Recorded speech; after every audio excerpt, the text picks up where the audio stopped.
Hello viewers, you are watching our special program Discussion on Spiritual Knowledge. As you are aware, Jagat Guru Tattvadarshi Sant Rampal Ji Maharaj has invited all religious leaders of the world for debate on spiritual knowledge.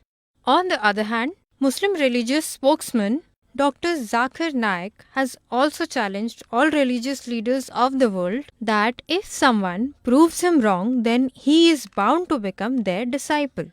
Accepting this challenge of Dr. Zakir Naik, Sant Rampal Ji Maharaj has invited him for debate on spiritual knowledge. Viewers, the intention of the spiritual knowledge debate is to provide the whole world true spiritual knowledge and true way of worship, thereby providing correct direction to the devotees, which is proven in all holy scriptures. We request all spiritual leaders of the world to come forward in public interest to make this mission successful and to show right path to the devotee society. Till now, whichever saints and Mahatmas participated in this special program, we thank them all.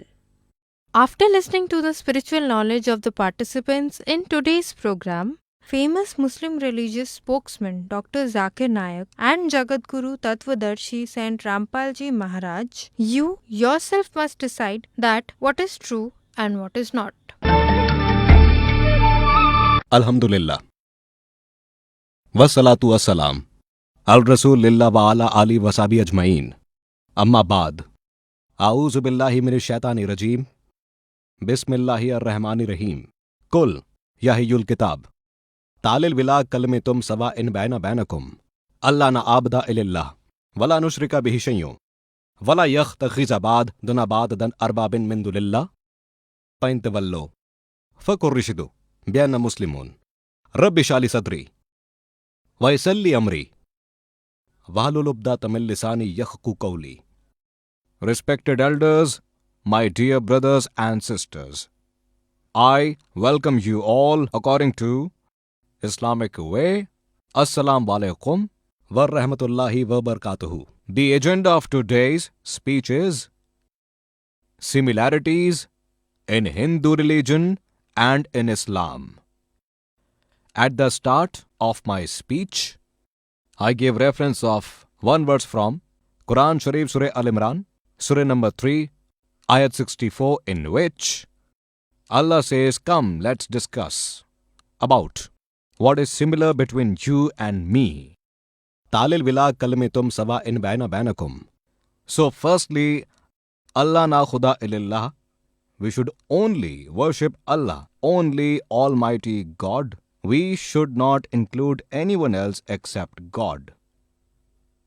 We should not make others amongst us the Lord except God Himself. Wala yakhtakhiza ba'd dunabad dan arbabin min dunillah.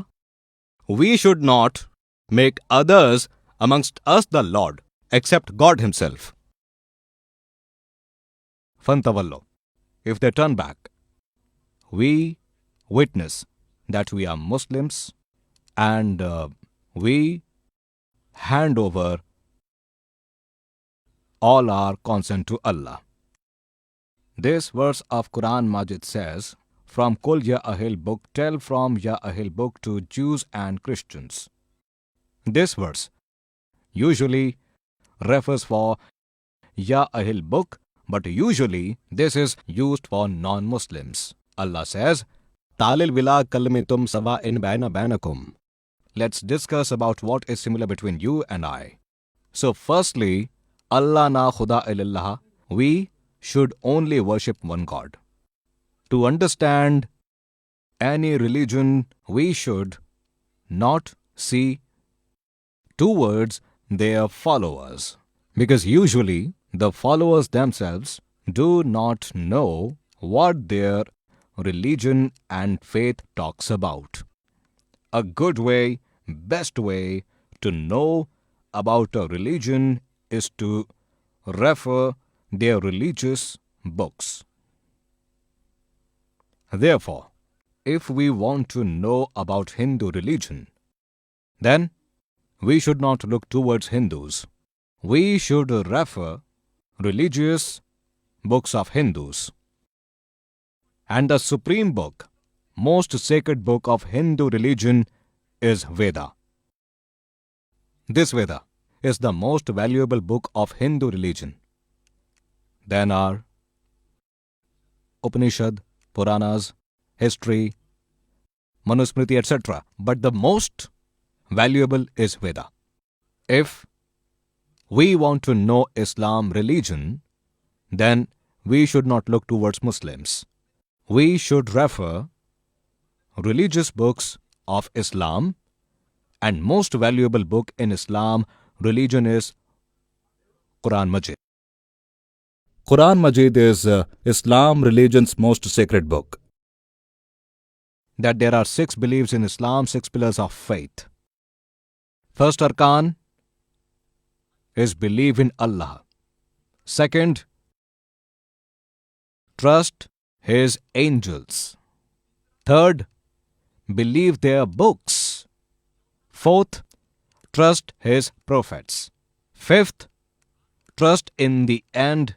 And sixth, believe in faith on fate.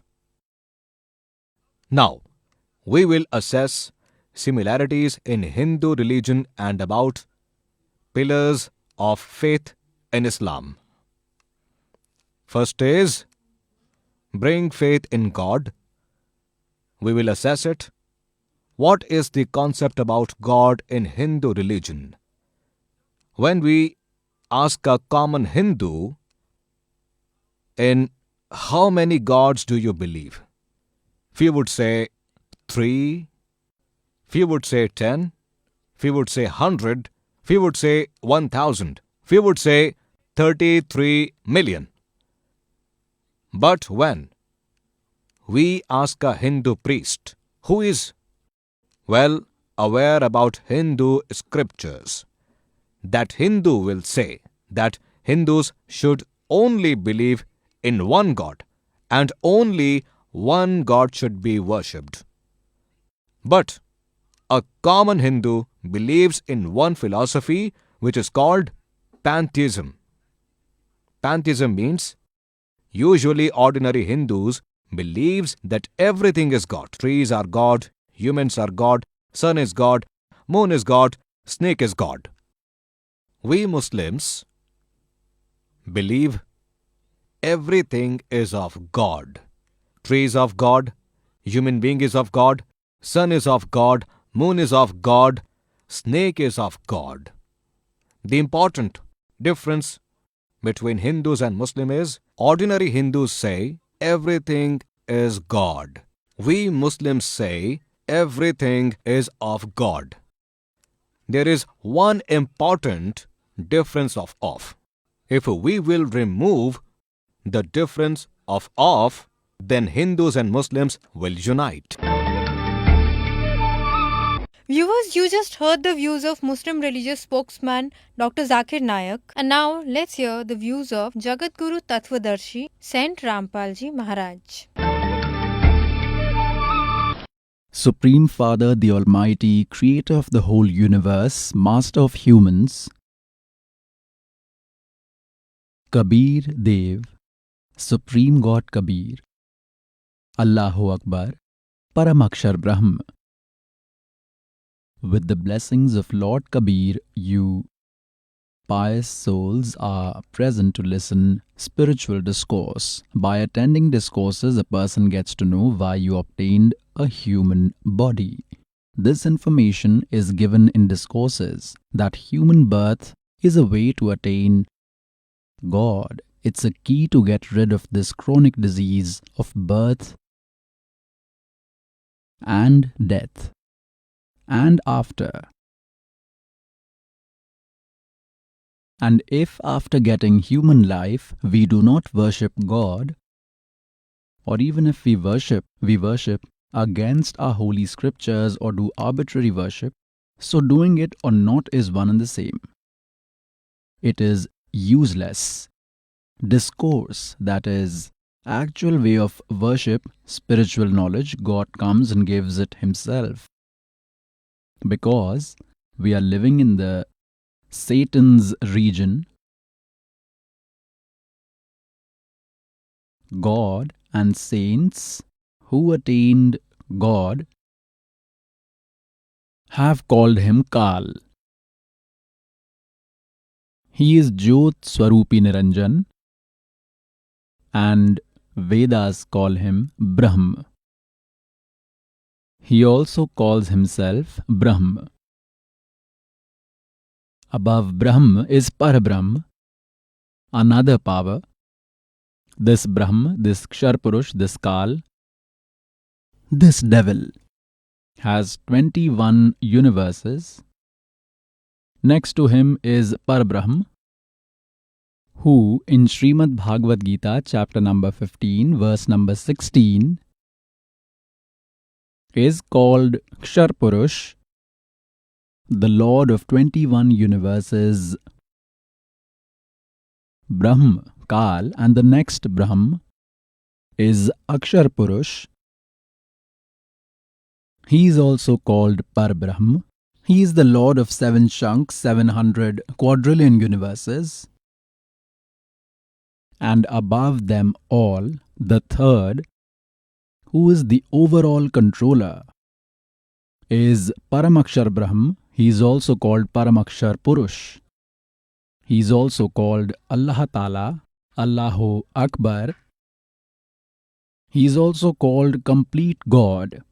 So this Brahm is also called Ksharpurush, also Kal. Saints call him Kal, the butcher, devil. This Kal had only given the knowledge of all 4 Vedas. This Kal Brahm only spoke the knowledge of Gita by entering in Sri Krishna Ji's body. This Kal Brahm gave the knowledge of Quran Sharif, Quran Majid, through Jabreel angel to Hazrat Muhammad Ji. This is Kal. And he only gave the knowledge of the Holy Bible, this Kal only. Now, pious souls, this Kal is such a Satan, such an element, who doesn't want this soul to be happy. He doesn't want that anyone should know about Allah Ta'ala, that is Paramakshar Brahm. He provides knowledge of his level and in the end leaves an option to ask information about that Allah Hu Akbar means about Paramakshar Brahm from a Bakhabar, that is from an enlightened saint. In Srimad Bhagavad Gita, chapter number 4, verse number 34, the knowledge giver of Gita says, this is actually a combination of Srimad Bhagavad Gita, chapter number 4, verse number 32 and 34, that the Almighty Himself narrates the correct way of worship from His mouth, meets good souls, and that knowledge is true spiritual knowledge. It's said in Gita chapter number 4, verse number 34, O Arjun, that He narrates from His mouth, you go and understand it by going to enlightened saints, by prostrating to them, by leaving cunningness and politely questioning them. Those enlightened saints will preach you the correct spiritual knowledge. Similarly, Yajurved chapter number 40 verse number 10 clarifies that some call God to be Sambhavat. Sambhavat means the one who is born. Most people believe him to be like Sri Ram and Sri Krishna. Others call him Asambhavat, means he never takes birth, he never comes here. So how is that God? Ask about his information from Dhiranam, the enlightened saints. And Quran Sharif, Surat Furqani 25, verse number 52 to 59 clarifies Allah's name is Kabir, means the great God. Ask his information from some enlightened saint, and he is same who created the entire universe in 6 days and sat on the throne on the 7th day. So with this, it's proved that all these 3 holy books, these 3 pious holy scriptures, pious Quran Sharif, pious Srimad Bhagavad Gita, pious Veda, none have that complete spiritual knowledge. Had the complete spiritual knowledge been there, then it shouldn't have been mentioned that ask about that actual knowledge, correct spiritual knowledge about complete God from some Bakhabar. Bakhabar means an enlightened saint. All these 3 holy scriptures hold incomplete knowledge. Quran Sharif, Srimad Bhagavad Gita, and these 4 Vedas. If that knowledge was there, he would have spoken one more surat, one more chapter, but he is unaware about that correct spiritual knowledge. The knowledge giver of all these 3 holy scriptures is this Kal. This is devil. He is not Allah Ta'ala. He is not complete God. He is advising to ask information about that complete God from someone else. That is Allah Ta'ala. He is complete God. So pious souls, that Allah Ta'ala himself comes and gives that correct knowledge. He is all powerful. He is complete God. So pious souls, the place at which we are living is not good. This is God Kal's region. He doesn't wish that people here know about that complete God. Therefore, he leaves an option to ask about him from an enlightened saint, from a Tattvadarshi saint. He blows his own trumpet by giving knowledge of his level via these holy scriptures. By sending his saints to a lot of places, people become satisfied with these holy scriptures which have been given by Kal, Brahm or devil. Consider them as complete and accept that knowledge. And God, that complete God, that Paramakshar Brahm, who is God Kabir, Allah Kabir himself, comes and gives this true knowledge to his dear souls. And what does he say? के चारों युग में मेरे संत पुकारे, कूक कहा हम hello रे, हीरे माणिक मोती बरसे, ये जग चुगता ढेल रे. God says he comes in all 4 eras, meets good souls, he imparts knowledge, makes them aware about correct spiritual knowledge and with his actual place and about his form. Then those saints familiar with me praise my glory, tell actual way of worship to seekers, but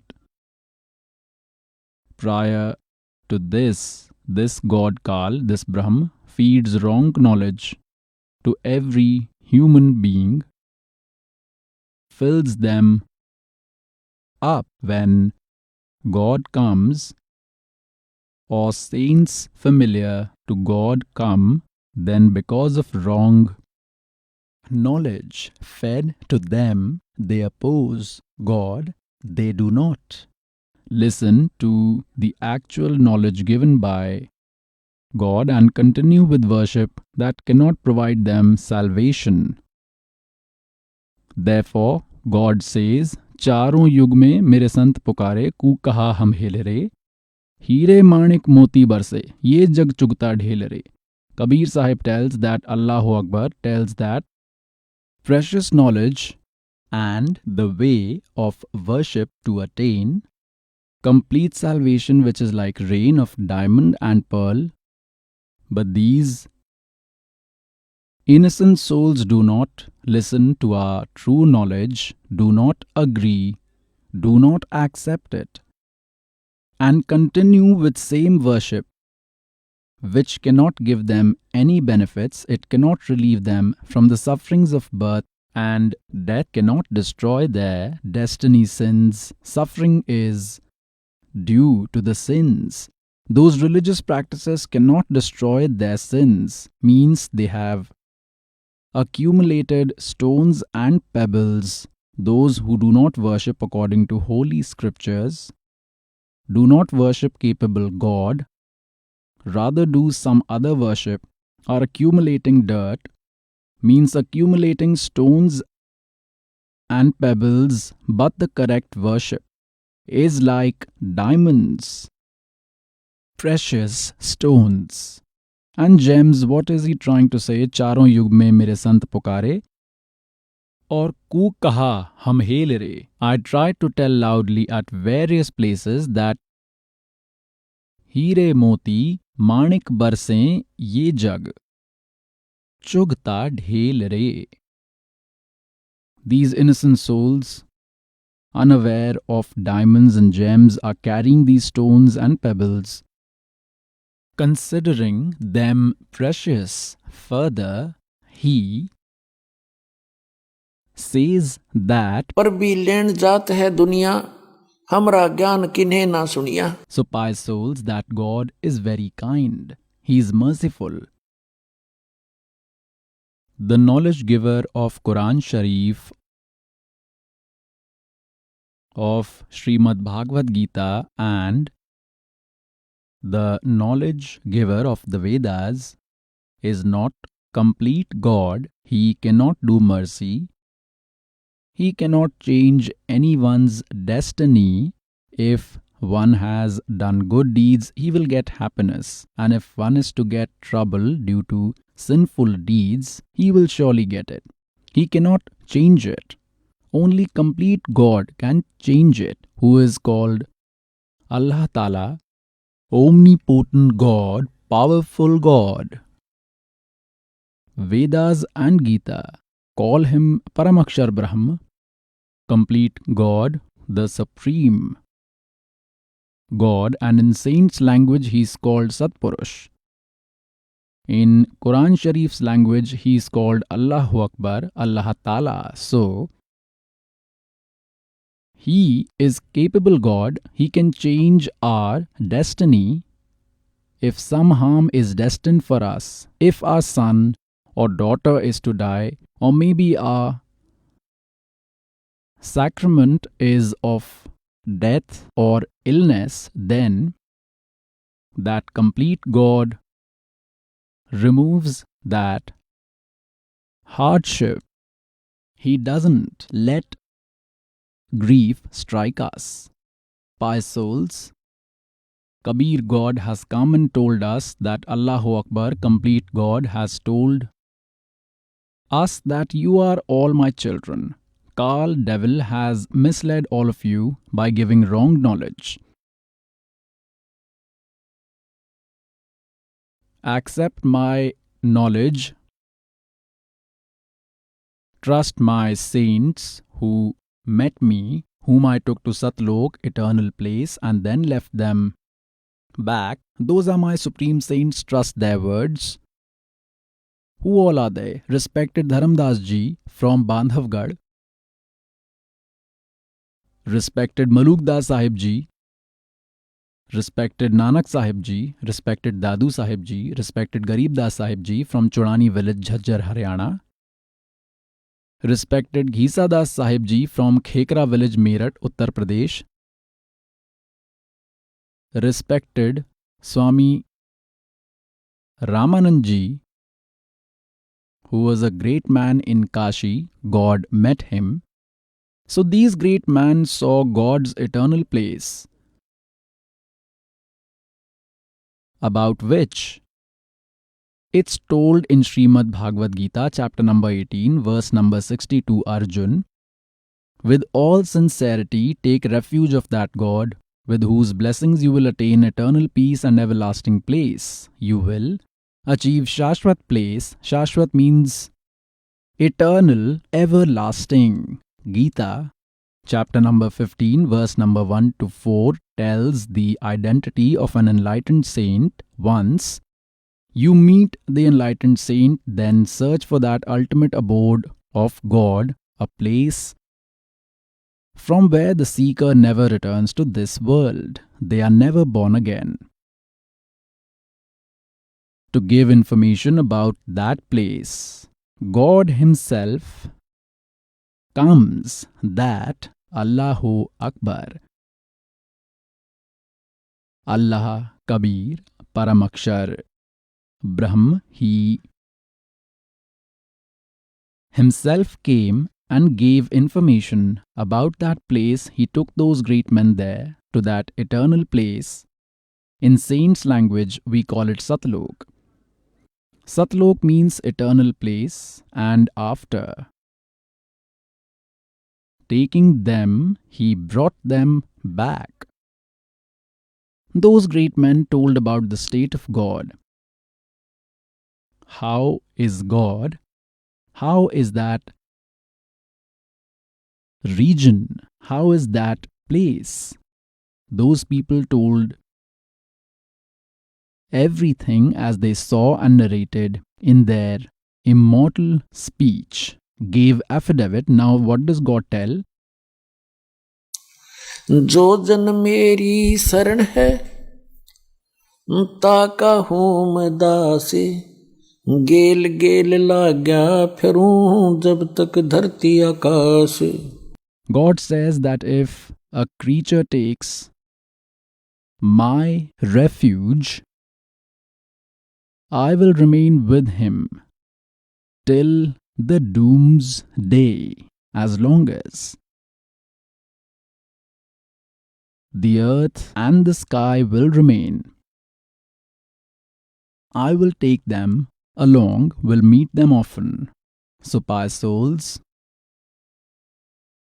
God is our well-wisher. He is kind to us.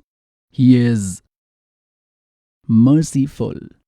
He can destroy our miseries. He only destroys our sins. What is told? That complete God comes and tells about His own self. And those great men who saw that Almighty in Satlok, the eternal place, they gave knowledge about it in their immortal speech, which is told to you several times. Pious souls, to attain God, to attain complete salvation, first we need to make a guru. We need to acquire a guru. It is said by God Himself in Suksham Ved, that is narrated from His holy mouth about His own self, that complete God, Allah Ta'ala, complete God, Paramakshar Brahma Himself, imparts knowledge that is called Suksham Ved, also correct spiritual knowledge. In that correct spiritual knowledge, it is said, गुरु बिन माला फेरते, गुरु बिन देते दान, गुरु बिन दोनों निष्फल हैं, चाहे पूछो Veda Purana. and then the guru should be complete, no benefit from these fake gurus. The guru should be complete, he should be enlightened. In Srimad Bhagavad Gita, chapter number 15, verse number 1, complete information of an enlightened saint, that is of a complete guru, is given. This world is like an upside down hanging tree, with roots above and branches down, that represent three qualities or powers. This is just an indication. The roots are above and branches below. This represents the world, which is an upside down hanging tree, and the saint who can explain all its parts is an enlightened saint. That is, he knows complete creation of the world. Means he is fully aware about the creation of the universe. He is an enlightened saint. About this upside down hanging world like trees mentioned in Srimad Bhagavad Gita, chapter number 15, verse 1 to 4, I will show you. Bring it face to face. Look, consider this as the upside down hanging world like peepal tree, like this. This is upside down hanging world like tree. These are the roots. This is the trunk. This is a big branch, and these are 3 branches. There are a lot more big branches like this of a tree. So this is visible portion above the ground is called tree, and the part hidden in the ground are the roots. The visible part is called a tree.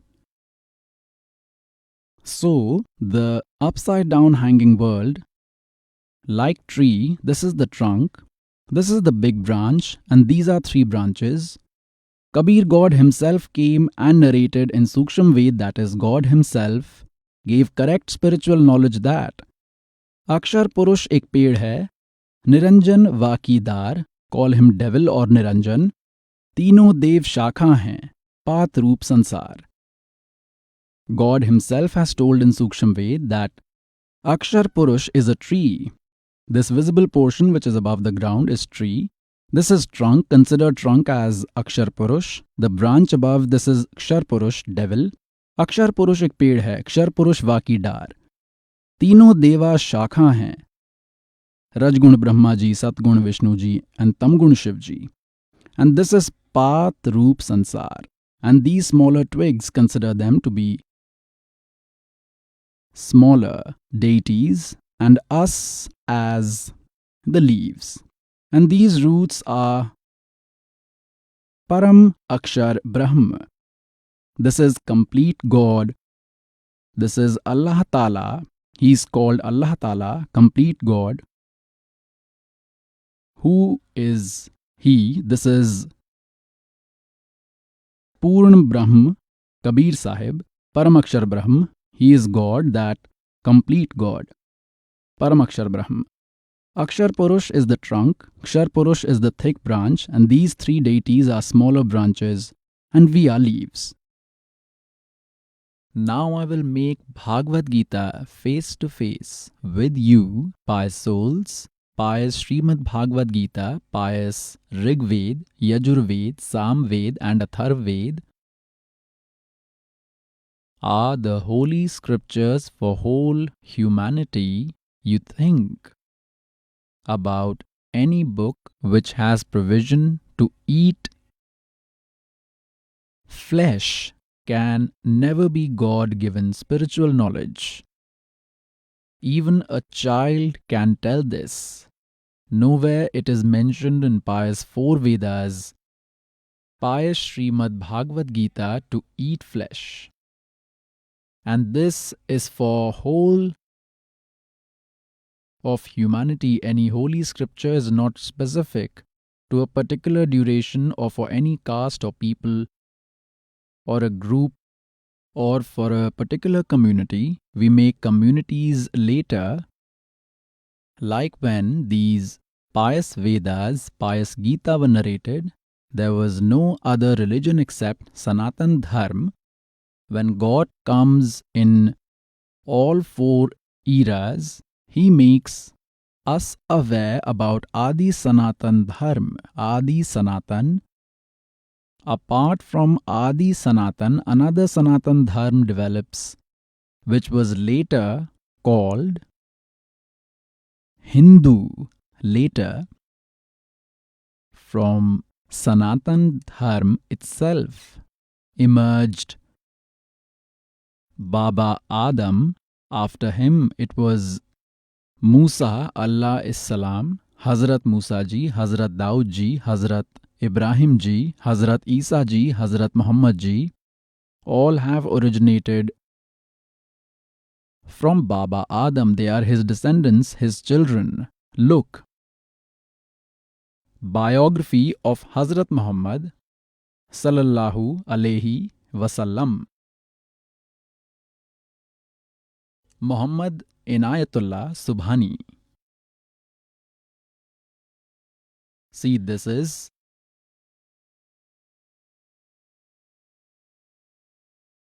Inayatullah Subhani, translated by Naseem Ghazi Falahi, Markazi Maktaba, Islami Publishers,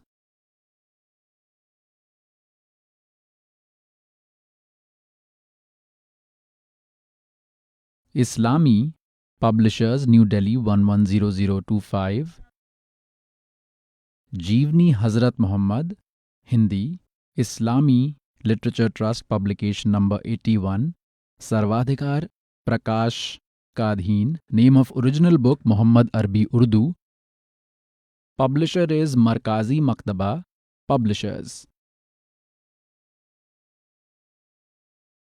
D 307 Dawat Nagar, Abdul Fazal Enclave, Jamia Nagar, New Delhi.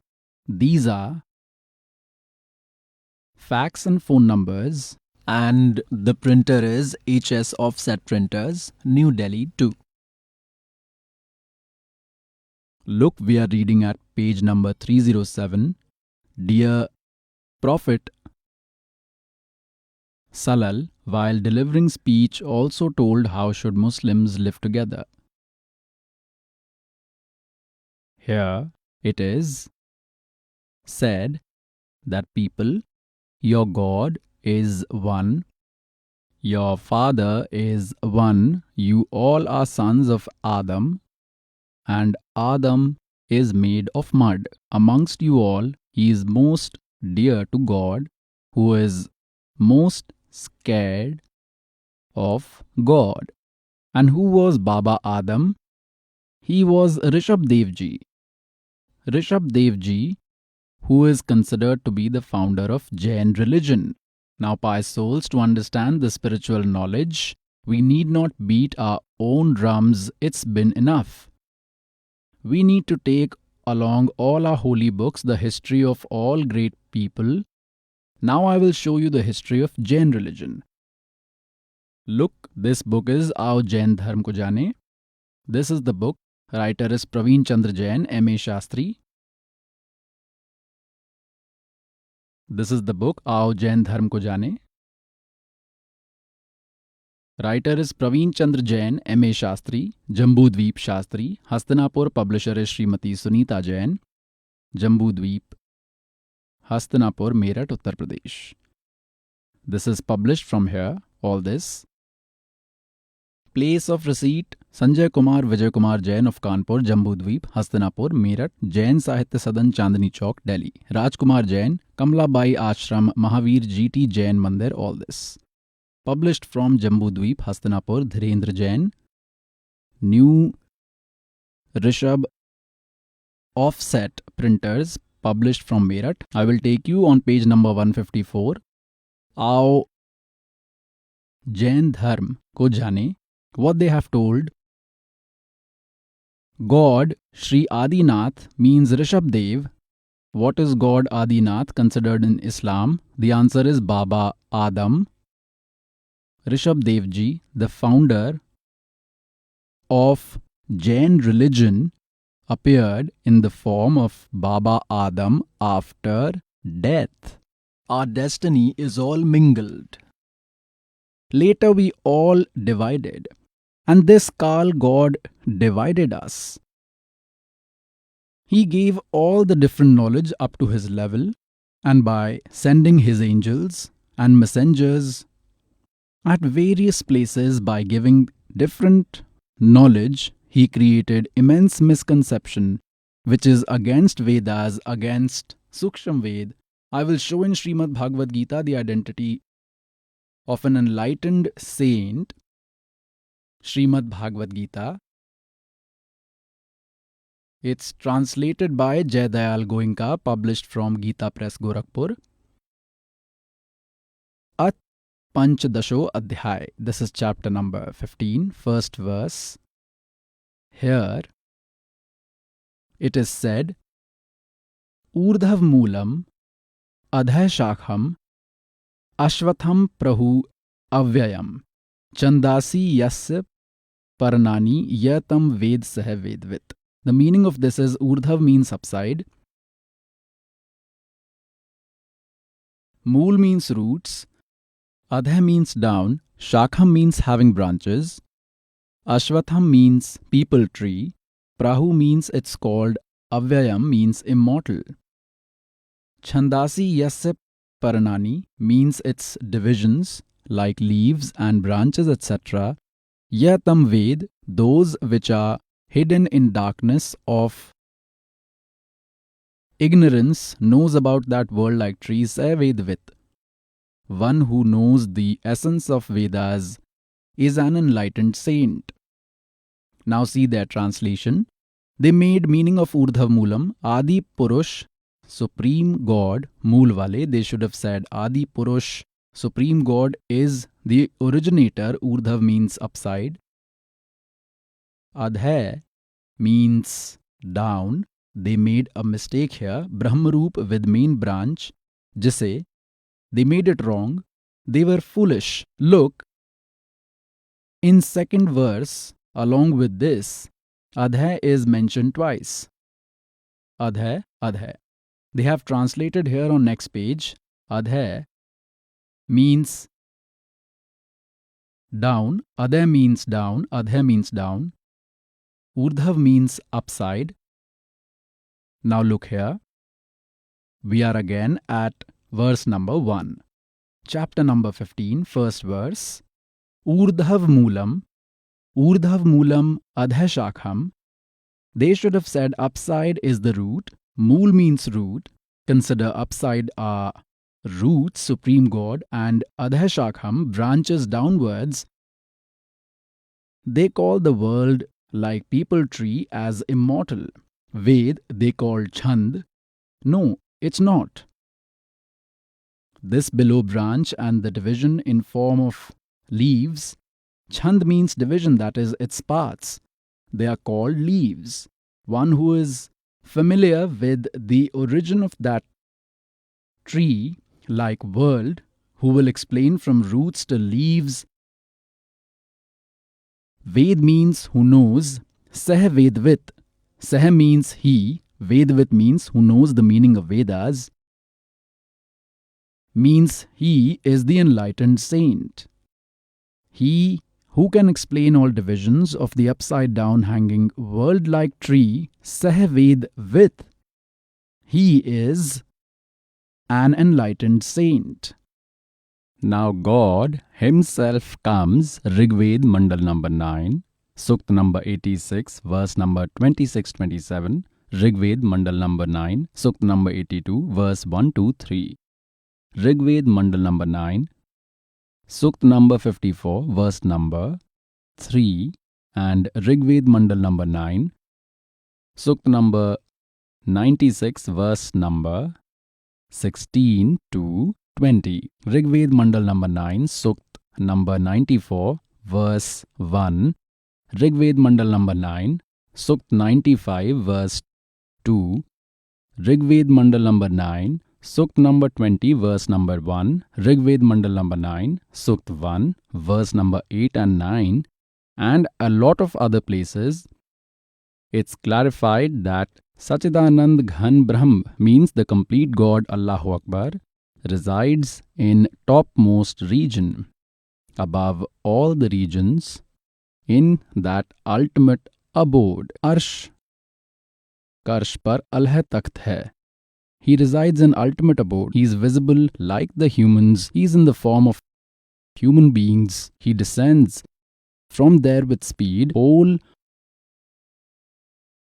bodily, just like the humans. He comes and explains his correct knowledge to his virtuous souls, so that Allahu Akbar, that great God, that omnipotent Lord, that Paramakshar Brahm himself had to tell about his own creation of the universe. How can anyone else know about his creation? So he has said, Akshar Purush ek ped hai, Shar Purush waki dar. और तीनों देवा शाखा हैं ये पात रूप संसार. Now God gave that knowledge to this servant because it was his order when that Lord came with body and left in body. Neither was he born, nor did he die. He came in body and left in same. Who was he? In Kashi, UP, India, that Allahu Akbar, he worked as a weaver. God stayed there. He narrated his information all by himself, spoke the actual knowledge by his own self, which is scripted in the speech of Sachidanand Ghan Brahm and those great men whom God took up there and then left them down. They also narrated as it is, as given by the Lord in their immortal words. So what is clear from this? Those roots are above. Upward root is the originator, and below branches are three qualities. Powers is the upside down hanging tree like world, and the saint who can explain all its divisions from roots to leaves. Who is root? God. Consider Mool as supreme God.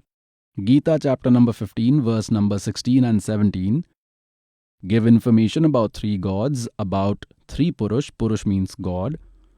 One is Kshar Purush, second is Akshar Purush, third is Paramakshar Purush. Or call him Paramakshar Brahm. First is Kshar Purush or Kshar Brahm, second is Akshar Purush or Akshar Brahm, third is Paramakshar Purush or call him Paramakshar Brahm. Call him Allah Ta'ala or call him Allahu Akbar, call him Paramakshar Brahm or call him Sat Purush, call him the immortal God. All are synonyms of that one God. Kshar Purush or Kshar Brahm and Jyot Swarupi Niranjan are synonyms of this Kal, the devil. Parbrahm and Akshar Purush are the synonyms of this Akshar Purush, second, the owner of 700 quadrillion universes, pious souls. Kshar Purush, call him Kshar Purush or call him Kshar Brahm. Kal or Satan, he has 21 universes, and all creatures of these 21 universes always remain in the cycle of birth and death, which will never finish, following the way which that complete God has told, has given his information. By that worship, this cycle of birth and death will end. So Kshar Purush is the Lord of these 21 universes, and Akshar Purush is the Lord of 700 quadrillion universes, Neel Padam Shankh.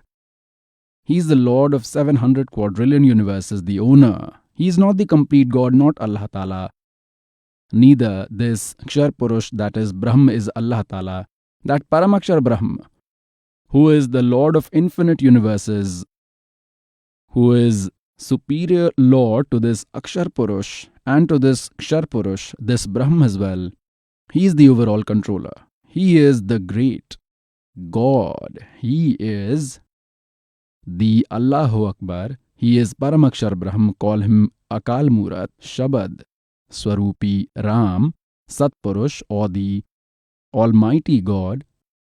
Call him the complete God. He is God who stayed in Kashi, Banaras, UP, India for 120 years. He came in a body as an infant. He appeared on a lotus flower. From there, a childless weaver couple named Niru Nima took him gradually. He grew there and gave correct knowledge. That was the true knowledge. His immortal narration from his holy mouth was written in the words of Sachidanand Ghan Brahm by Dharamdas Ji, and that knowledge is available with this servant today. Apart from this, in Kabir Sagar, in Kabir Vani, Almighty has said, I deceived this Kal, devil, by giving lot of knowledge but kept the core knowledge hidden. The Almighty gave that core knowledge to this servant. Kabir Sahib Ji says, कि 33 अरब ज्ञान हम बाखा और मूल ज्ञान हमने गुप्त ही रखा। And told Dharamdas ji, मूल ज्ञान तुम तब तक छुपाई जब तक द्वादश पंथ ना मिट जाए। so the core knowledge which the Almighty kept secret even after speaking 33 billion verses, he gave it to this servant. So Kabir God gave that complete spiritual knowledge to this servant. Because whatever knowledge the Almighty gave to those great men, gave through speeches, proverbs and verses, it was told in such secret words which was difficult for a common person to understand, therefore that remained a secret, a mystery. Now this servant is blessed the deep mysteries of those holy scriptures, like the verses in Veda, verses in Gita Ji, and verses in Quran Sharif, except this servant are neither understood by Muslims nor by Hindus of Sanatan Dharma. It's neither understood by Acharya Shankaracharya, saints, gurus, nor the verses of Quran Sharif are understood by these mullahs and qazis. This servant is blessed. This servant understood these holy scriptures properly and has put in front of you. Now this upside down hanging tree like world, its detail is in chapter number 15. The concept will be clear in Srimad Bhagavad Gita, chapter number 15, verse number 16 and 17. Look, Srimad Bhagavad Gita, verse number 16. This is chapter number 15. Here is its translation. Look at this verse, see Sanskrit here, you will then understand properly. Divau imau purushau loke. There are two Purush. In this region, two gods. One is Kshar Purush and other is Akshar Purush. We will put this Purush at both places, Kshar Purush and Akshar Purush. Kshar means mortal and Akshar means immortal. Sarvani, Bhutani, Kutastha Aksharaha, Uchate. This means in this region, in this earth, which is subject to destruction in Kshar Purush and Akshar Purush's region. Here there are two gods in this region. Similarly, all creatures in Kshar Purush and Akshar Purush's region. Bhutani means creatures, all are destructible, but soul is indestructible. It's understood already. Even of a donkey, here they have translated. See, in this world, Kshar means mortal and Akshar means immortal. Two Purush means God have been told. Body of all creatures is destructible. That great God is other than these two, Kshar Purush and Akshar Purush. Uttam Purush tu anya, Paramatma iti udharatah. Yah loktrayam, who enters in all three regions, Avishya Vibharti. Avyaya Ishwaraha, who nurtures everyone by entering in all three regions. He is the actual immortal God, pious souls. This Kshar Purush, it is simply understood, he is mortal. Why is Akshar Purush called immortal? Immortal Purush means he will not be destroyed, but to define him, to defeat him, to fail him. Further, it is said, Uttam Purush tu anya. Apart from these two, there is Purushottam, means great God, who is called God and nurtures everyone by entering in all three regions. He is the actual immortal God. Now look, this is upside down hanging tree like world. He is Paramakshar Purush. Uttam Purush tu anya, he is this Uttam Purush tu anya, and he has three regions. This part is hidden or secret. These regions are of Akshar Purush. This is Kshar Purush's region. Next is the arrangement of Kshar Purush. So this is Akshar Purush, this is Kshar Purush, and these are three qualities or powers like branches. These are gods, lords, quite further below. Now from where does a plant gets nourishment? From where is it sustained? It's from the roots. So root is the Paramakshar Brahma, Uttam Purushtu Anya. He is that God, Urdhav Moolam Adhay Shakham, with branches below. This is tree-like world. Now the giver of the knowledge of Gita didn't tell anything further. Upside is the root and below are three branches. Now God told Akshar Purush is a tree. Akshar Purush is the trunk and Akshar Purush Vakidar. और तीनों देवा शाखा हैं पात रूप संसार, but he is hidden. This servant has been sent to explain who is he. God knew it all, but he himself will say, then no one will believe. A mediator is required. So this servant is a mediator between you and God to make you understand God. Pious souls, first I will tell you the definition of God. Definition of God. Prabhu means Lord, God, now a God.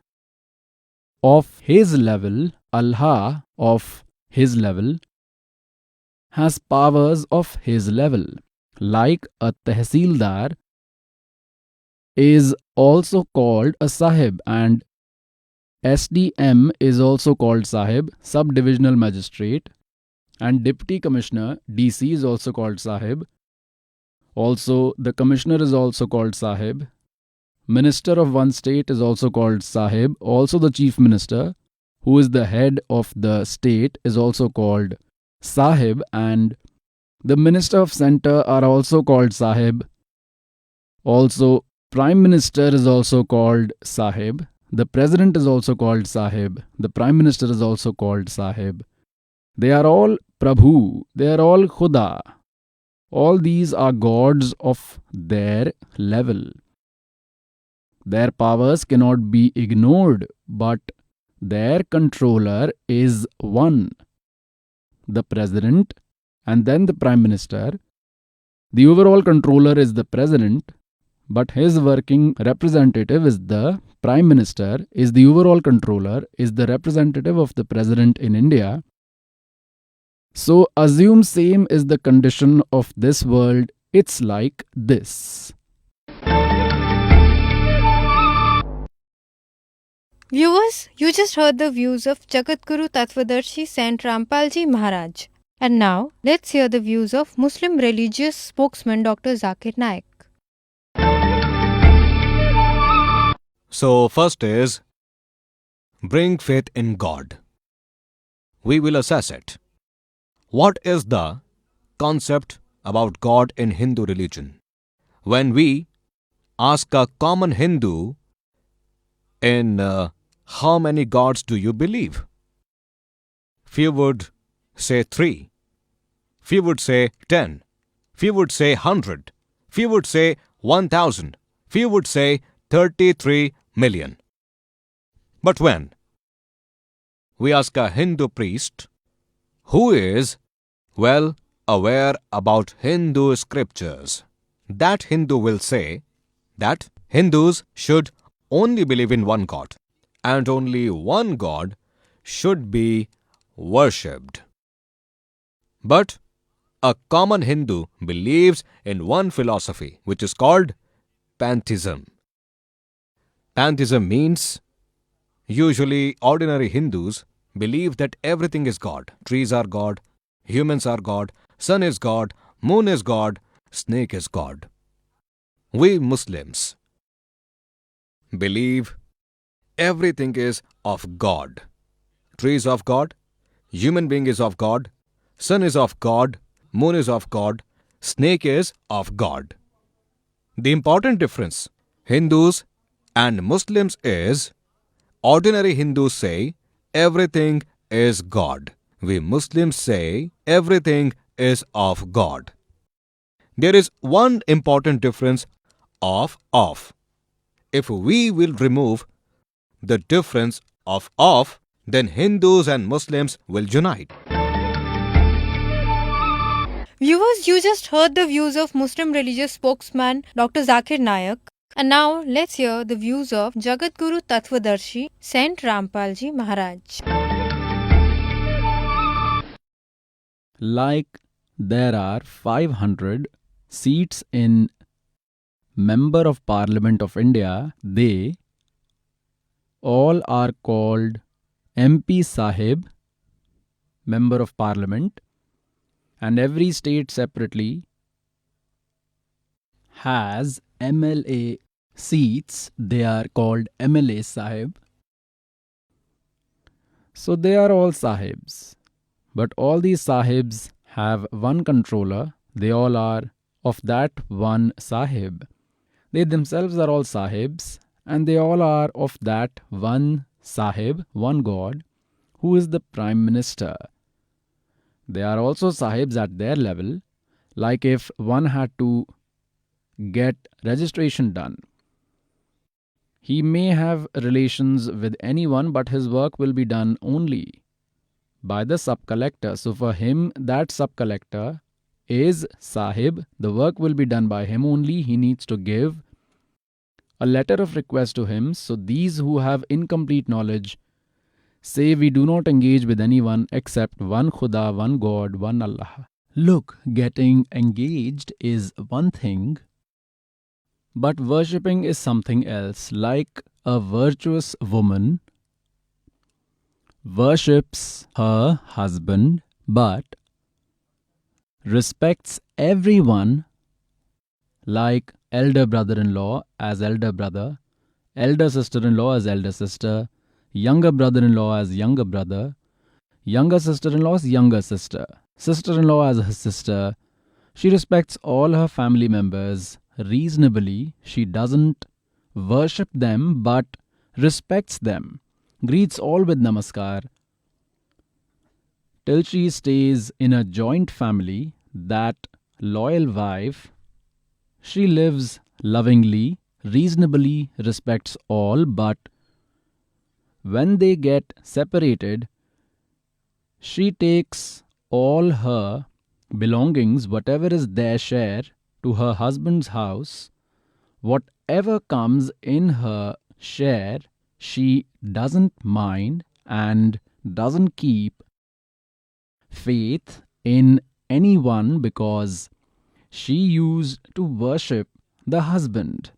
So when she got separated, she left with him whom she used to worship. But until she was in the joint family, it was her duty to stay nicely with all, should reasonably respect elders and young ones, so she is called a good lady. But if that same virtuous woman, same girl, doesn't speak well with anyone except her husband, neither with mother-in-law, nor with sister-in-law, elder brother-in-law, sister-in-law, father-in-law, then she is quarrelsome lady. Daily arguments and causes, split in the house. There can never be peace in that family. So those who say we do not bow to anyone except Supreme God are mistaken. Namaskar is not worship. This means to show respect to elders and young ones, greet them respectfully. It is not worship. Worshipping is from the soul for those whom you love.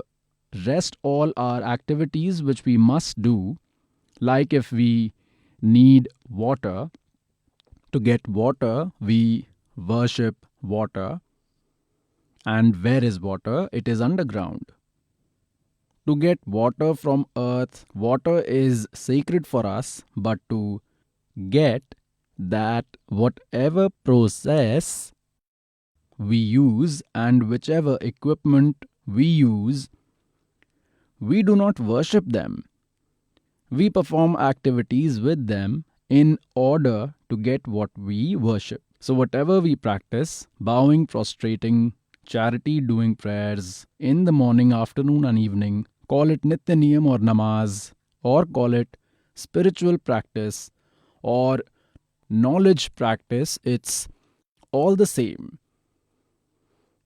Then chanting mantras, the correct ones as told, all this is procedure to get the Almighty, to get that Allahu Akbar, means to attain that complete God and to go to the eternal place where the creature remains always happy. So for that, our sacred is Allahu Akbar, and rest all to achieve that, like to get water, boring pipe is inserted in the ground, then hand pump is lowered and fitted, its worship is done. We move it like this, then we get that the thing for which we performed all these activities. Similarly, our sacred God is Kabir Dev, Kabir Allah, and to achieve that place where there is no sorrow, to go there we need to do all these activities. To bow in respect is not worship, and without greeting arrogance doesn't go. God can never be achieved by an arrogant person. आधिनी के पास है पूर्ण ब्रह्म दयाल, मान बड़ाई Mario बे अदबी सरकार. So today, this servant is trying to make clear, like there is a state and there is a chief minister and he has other ministers. So this Brahm, Kshar Purush, plays the role of the chief minister of one state who gave knowledge of Quran Sharif, who gave knowledge of Bible, who gave knowledge of Srimad Bhagavad Gita, who gave knowledge of all four Vedas, Rig Ved, Yajurved, Samved, Atharved. He plays the role of one chief minister in one universe. He has three sons, Rajgun Brahma, Satgun Vishnu, Tamgun Shivji. They are his ministers of three departments. Apart from them, under them, there are a lot of other deities like Varun, god of water, the sun god who is in charge of all light sources. Like there is an electricity department, its minister is called the power minister. He is not the powerhouse, he is not the root, he is a person, a movable minister. He is the controller of that electricity department. Similarly, there is an irrigation minister, means the minister of irrigation canals. He is not a canal. Similarly, there is sun god. Sun is a deity. You see the fire ball, you see the sun. There are lots of suns in this solar system, and he is in charge of all these light sources. He is a separate minister. Like there are earths, they also have one deity for all earths, goddess Earth. She is the controller of all these planets. All these come under her. So they are all gods. They are all lords. They are sahib of their departments. They are God, Allah. They are all God. But their overall controller, God, who is the Lord of infinite universes, he is Allah Ta'ala. Therefore, he is called Allah Ta'ala. Allahu Akbar, the great God. It means there are smaller gods as well, smaller lords. That is why he is called bigger. Otherwise, there was no need to call him bigger. Had there been no other gods, if there were no other gods or lords, then what was the need to call him big? What is the need to call him Kabir, like Muslim brother believe him to be big? So Allahu Akbar means the great God, bigger Allah means there are smaller Allah as well. Smaller gods also, smaller lord of their respective area. This is defined to you, nothing else to say.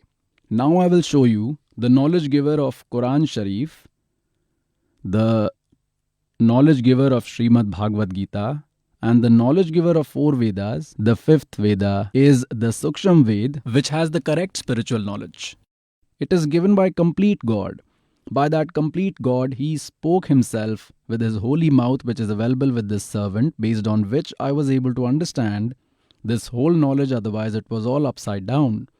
So how much of a God he is? The knowledge giver of Quran Sharif, the knowledge giver of Bible. Bible contains three holy books bounded together. Number 1, Turat. Number 2, Zabur, and number 3, Injil. Collection of all these three is called Bible. So its knowledge giver is also this Brahm. The knowledge giver of Quran Sharif is also this Brahm. The giver of the knowledge of Srimad Bhagavad Gita is also Brahm, and the giver of knowledge of four Vedas is also this Brahm. And Almighty Supreme God came and gave this complete knowledge which has the overall knowledge. और ज्ञान सब ज्ञानड़ी, वो कबीर ज्ञान सो ज्ञान, और जैसे गोला तोब कायम करता चले मैदान. Viewers, let's know the experiences of those devotees who have taken initiation from Jagat Guru Tattvadarshi Sant Rampal Ji Maharaj and are following his way of worship. Hello, sir. Sat Sahib, What is your name? Pradeep Das. Where have you come from? I am from Tehsil Pehwa, Zilla Kurukshetra. And what do you do? I have a laboratory. I am a lab technician. I am associated with medical line. My laboratory is in Pehwa with the name of Bharat Laboratory. Since when are you in refuge of Sant Rampal Ji Maharaj? Saint Rampal Ji blessed me on 11th May 2008. But my family was already in the refuge of Saint Rampal Ji Maharaj since 2006. But when my family took refuge of Saint Rampal Ji Maharaj, after some time the Krontha incident took place. You might be aware of our Krontha ashram. At that time, I had not taken initiation, but my family had taken. Out of ignorance, I made fun of them, but today I cry remembering all that I did a blunder. But in my house, God Saint Rampal Ji Maharaj's lamp used to be lit, morning, afternoon and evening prayers used to be played, also his sermons. My younger brothers and sisters had taken initiation prior to me, so I used to mock at them. They are 7 to 8 years younger to me. But when I heard that they remembered half an hour long prayer, I used to feel good. They used to tell me the miracles Sadguru Dev had done, our Guruji has done.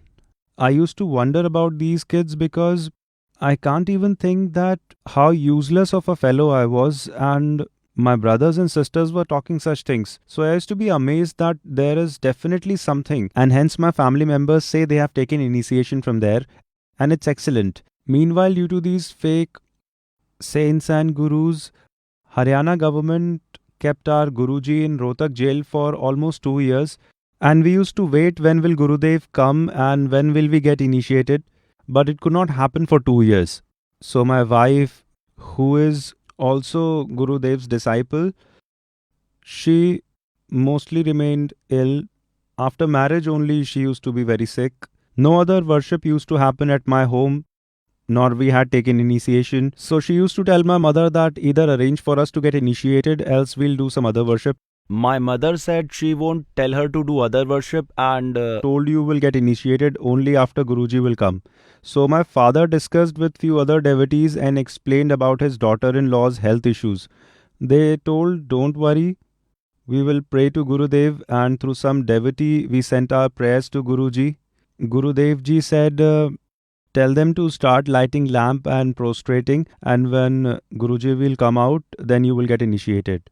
We started prostrating, doing Dandavat Pranam. We saw then, believe me, I am telling you the truth. Trust my words, with medicines worth 6 to 7,000 rupees per month, the illness was not cured. But it was cured by a tablet worth 10 rupees, which was actually taken for some other illness, and that 10 rupees tablet cured that illness for us. So I became completely sure that only God can do this, even when we had not taken initiation. So after taking initiation, what all comforts would be there in our family. So on 11th May 2008, we took initiation after 10-12 days of Gurudev returning. The 3 who were left in the family, all 3 of us took initiation. So at that time, I used to feel that it was not possible for me to come to ashram so often, because we were going to come once in a month, but God blessed me and Gurudev calls me every week, and I really feel glad. It's a pleasure coming here in ashram. Once we were going from ashram in the car, after listening the discourses, there is a village called Gumthala, 6 kilometers from Pehwa. So there I was driving near the bus stand and I did not notice that a trolley full of husk had flipped on road ahead. I saw it and I thought half the road was clear to move. I thought it's okay, never mind. So I thought I'll use the half of the open road and so let it be there. I took it casually and did not slow the speed of the car. As I was moving ahead, a Santro car was coming from the opposite side, which stopped just near that trolley. I thought by the time I will reach, he will move his car and I will take a cut around and pass. But that car driver stopped the car just near the trolley. On the half road was the trolley and other half was the car. Road was completely blocked. Noticing there is no space for me to move, I braked, but the brakes failed. I was stunned. Whole family was sitting in the car. I could not say anything. I just closed my eyes. After approximately 10-12 seconds, when I opened my eyes, I noticed my car had crossed beyond both that car and the trolley and no one was injured and my car had stopped itself. So my family members asked me to drive safely. How are you driving? And I told them the brakes of the car have failed and they got shocked. All devotees sitting in the car said, how did the brakes fail? I told them God has saved us all today. If you step on the ground today, do remember that Sadguru Rampal Ji Maharaj has saved our lives. Otherwise there could have been a great tragedy and no one in the family, all 7 of us, would not have been alive. There are a lot of other comforts which God has given to our family, like material worth rupees 4500. You won't believe, media anyways does not believe, but I want to tell you that you need to wake up because Sant Rampal Ji Maharaj has descended to save whole world and you should also cooperate. Material worth rupees 4500. Our household ration lasted for 8 months in so much inflation, it's hard to believe. Even I'm surprised because from the shop from where I had purchased the groceries, I meet that shopkeeper regularly and he asks me, brother, you do not purchase groceries. Are you buying from somewhere else? So I told him that our material has still not finished. We do not need more. God has made us so prosperous that we can't even think that except Saint Rampal Ji Maharaj, someone else can give us so much comfort. Thank you so much. Sat Sai. Viewers, let's proceed with the program and know the views of Jagat Guru Tattvadarshi Sant Rampal Ji Maharaj. Now I will show you how much of a God he is, whom Muslim brothers consider as their Allah Ta'ala, who gave knowledge of Quran Sharif.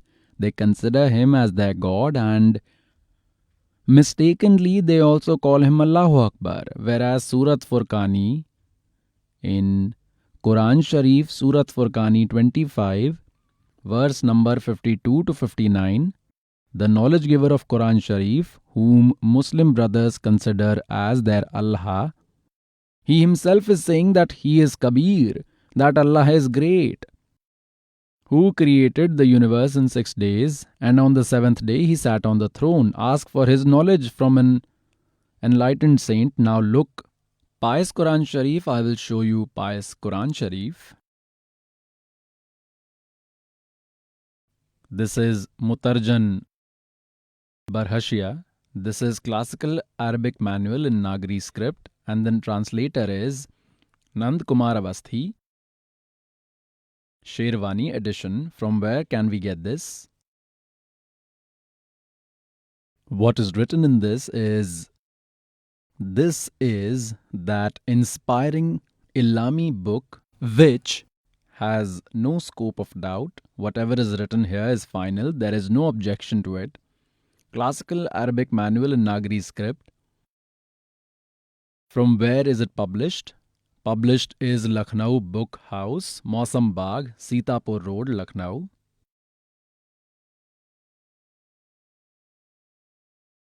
See, this is 17th edition, 2008 year, and total pages are 1024. Printer is Gospel Press, Lucknow.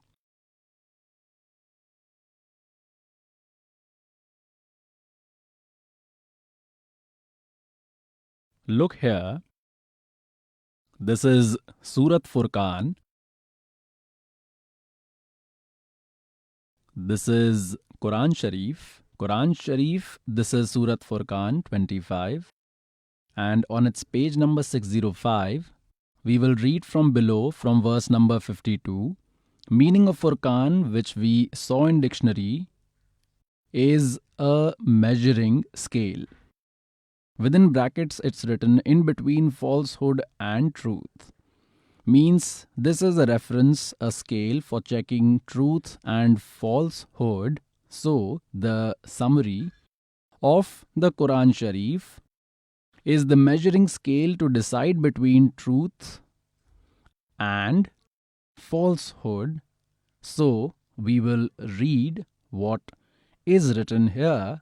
Look at Surat Furqan 25, page number 605. Come down, the verse 51 ends here and 52nd starts.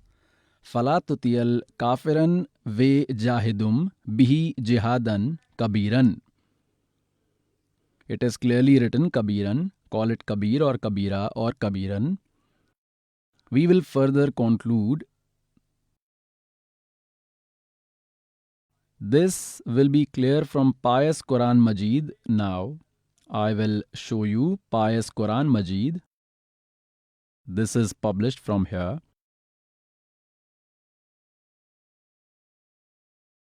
It was shown earlier to you as well. It's the same. Here is its complete information from where it is published, who is its translator.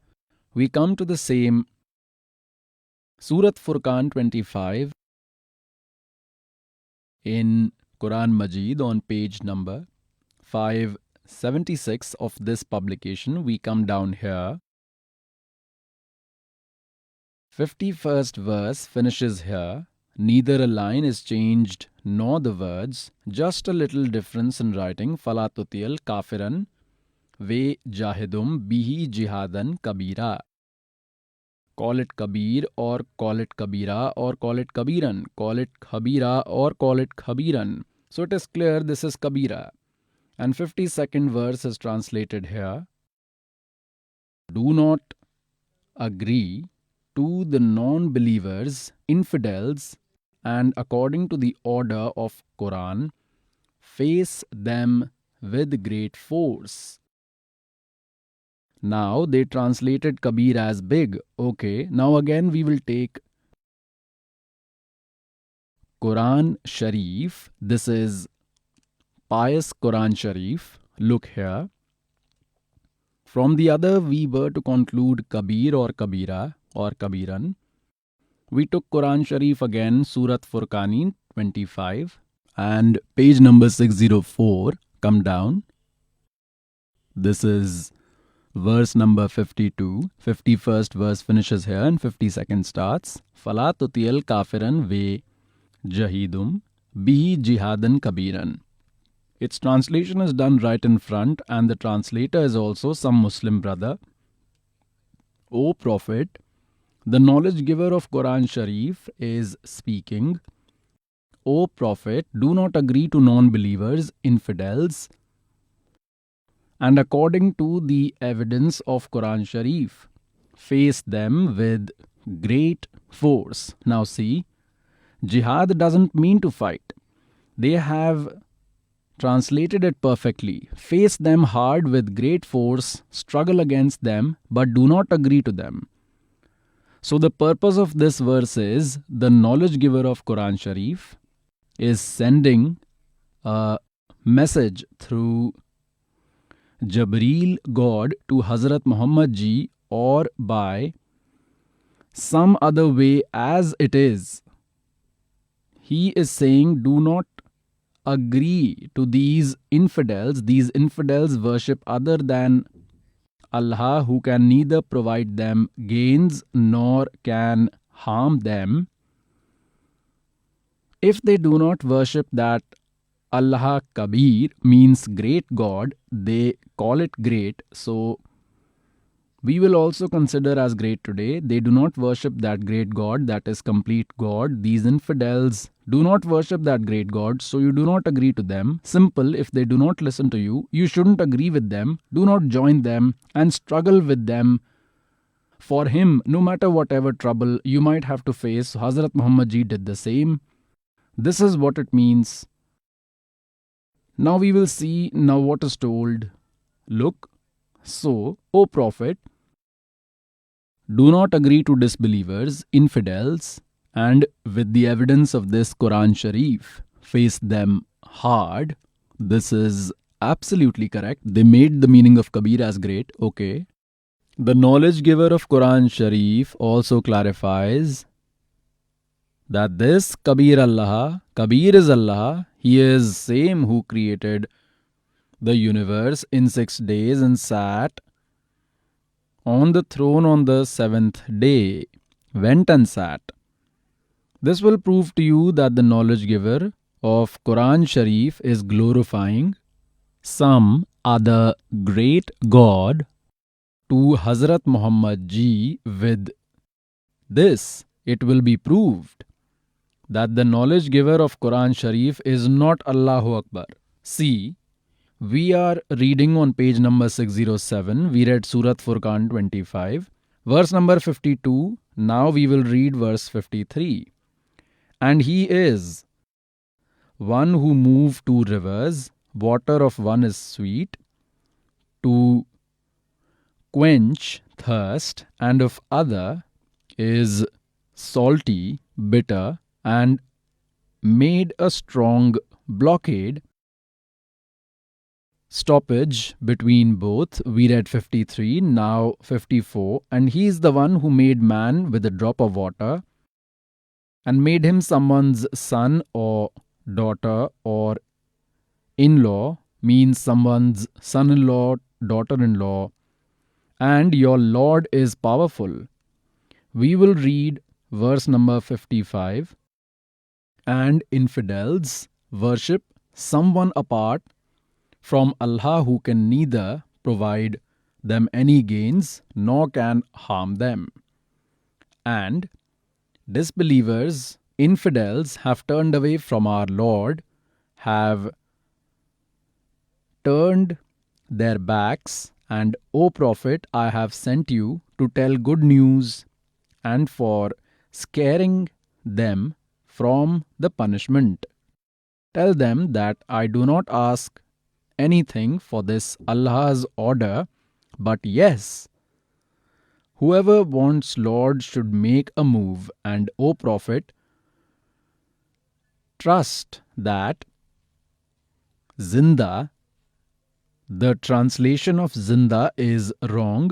The reality is the complete God, Allahu Akbar, came as Zinda saint and met Hazrat Muhammad ji. He clearly says, trust that Zinda saint who met you as a Zinda saint and took you above there and later released you.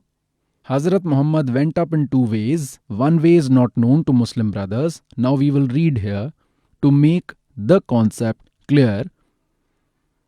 On that Zinda saint, we are reading 58th verse. We read 57th. O Prophet, trust him, Zinda saint, who never dies, means he is immortal, and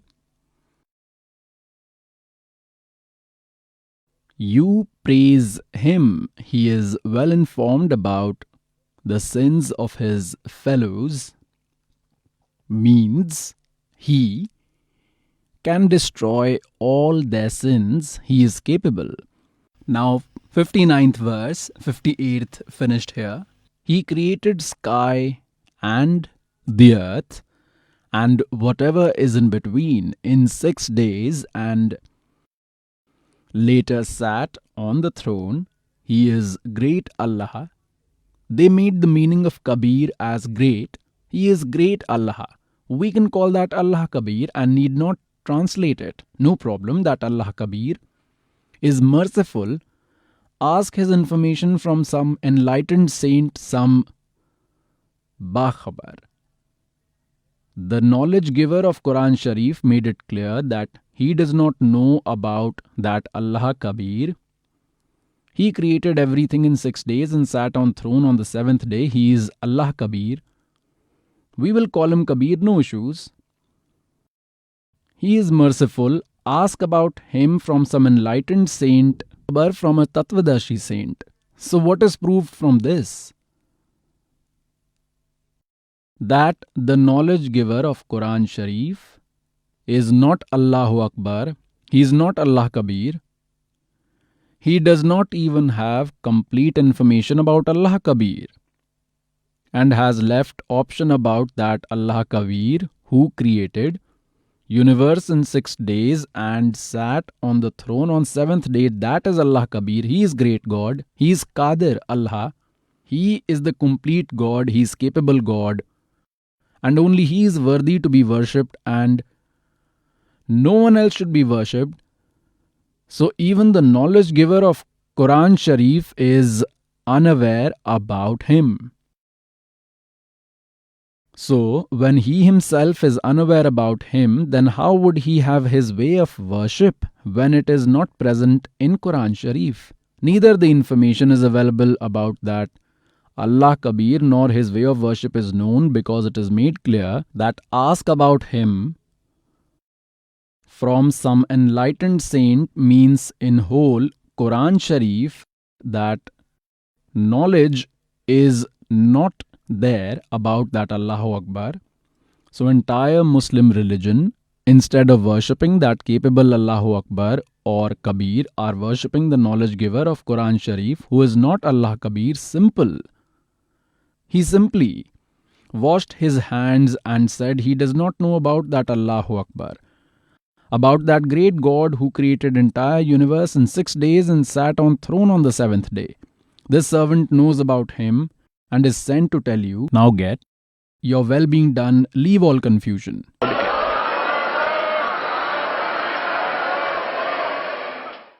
Now I will show you the knowledge giver of Quran Sharif, the knowledge giver of Srimad Bhagavad Gita, and the knowledge giver of Vedas, these 4 Vedas, how much of a God He is, how much Lord He is, who is the knowledge giver of Quran Sharif and the knowledge giver of Bible.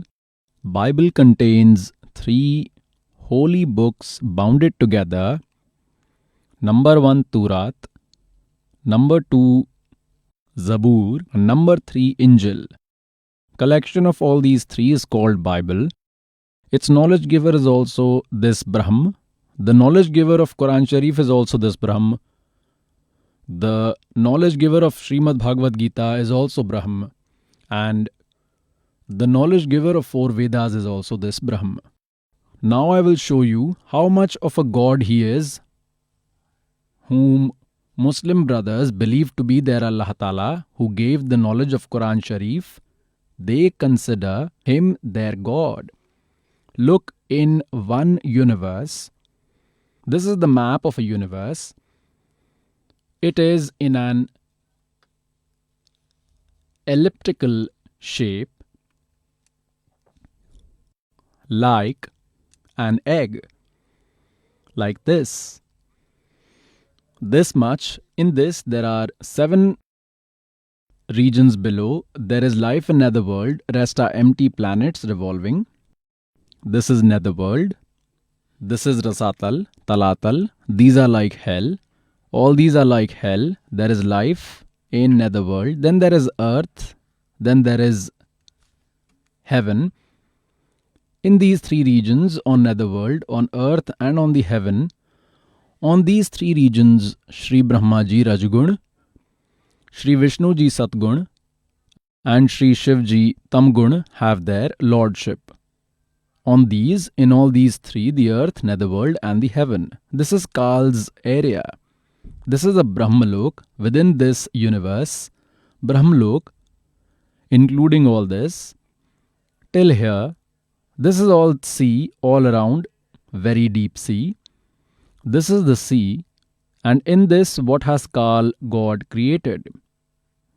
He created Maha Indra region. It's called Mahaswarg, great heaven. It's called Mahaswarg. Above this is duplicate Satlok, duplicate Alakhlok, duplicate Agamlok, Anami, that is Akehelok, have been created. These are 88,000 mounds, and this is Satpuri, which has 7 small cities. This is the region of Dharamrai. This is Mansarovar Lake within this universe. So, this is the picture of one universe. In this universe, he himself lives secretly here in the form of Mahabrahm. Kal lives here in the form of Mahabrahm and keeps Durga in the form of Mahasavitri here. Here he lives in the form of Mahavishnu. Kal Brahma lives in the form of Mahavishnu and keeps Durga in the form of Lakshmi. He has made these three distinct secret regions. This is Satgun dominated region. This is Tamogun dominated region. Here Kals lives in the form of Mahashiv and keeps Durga in the form of Parvati.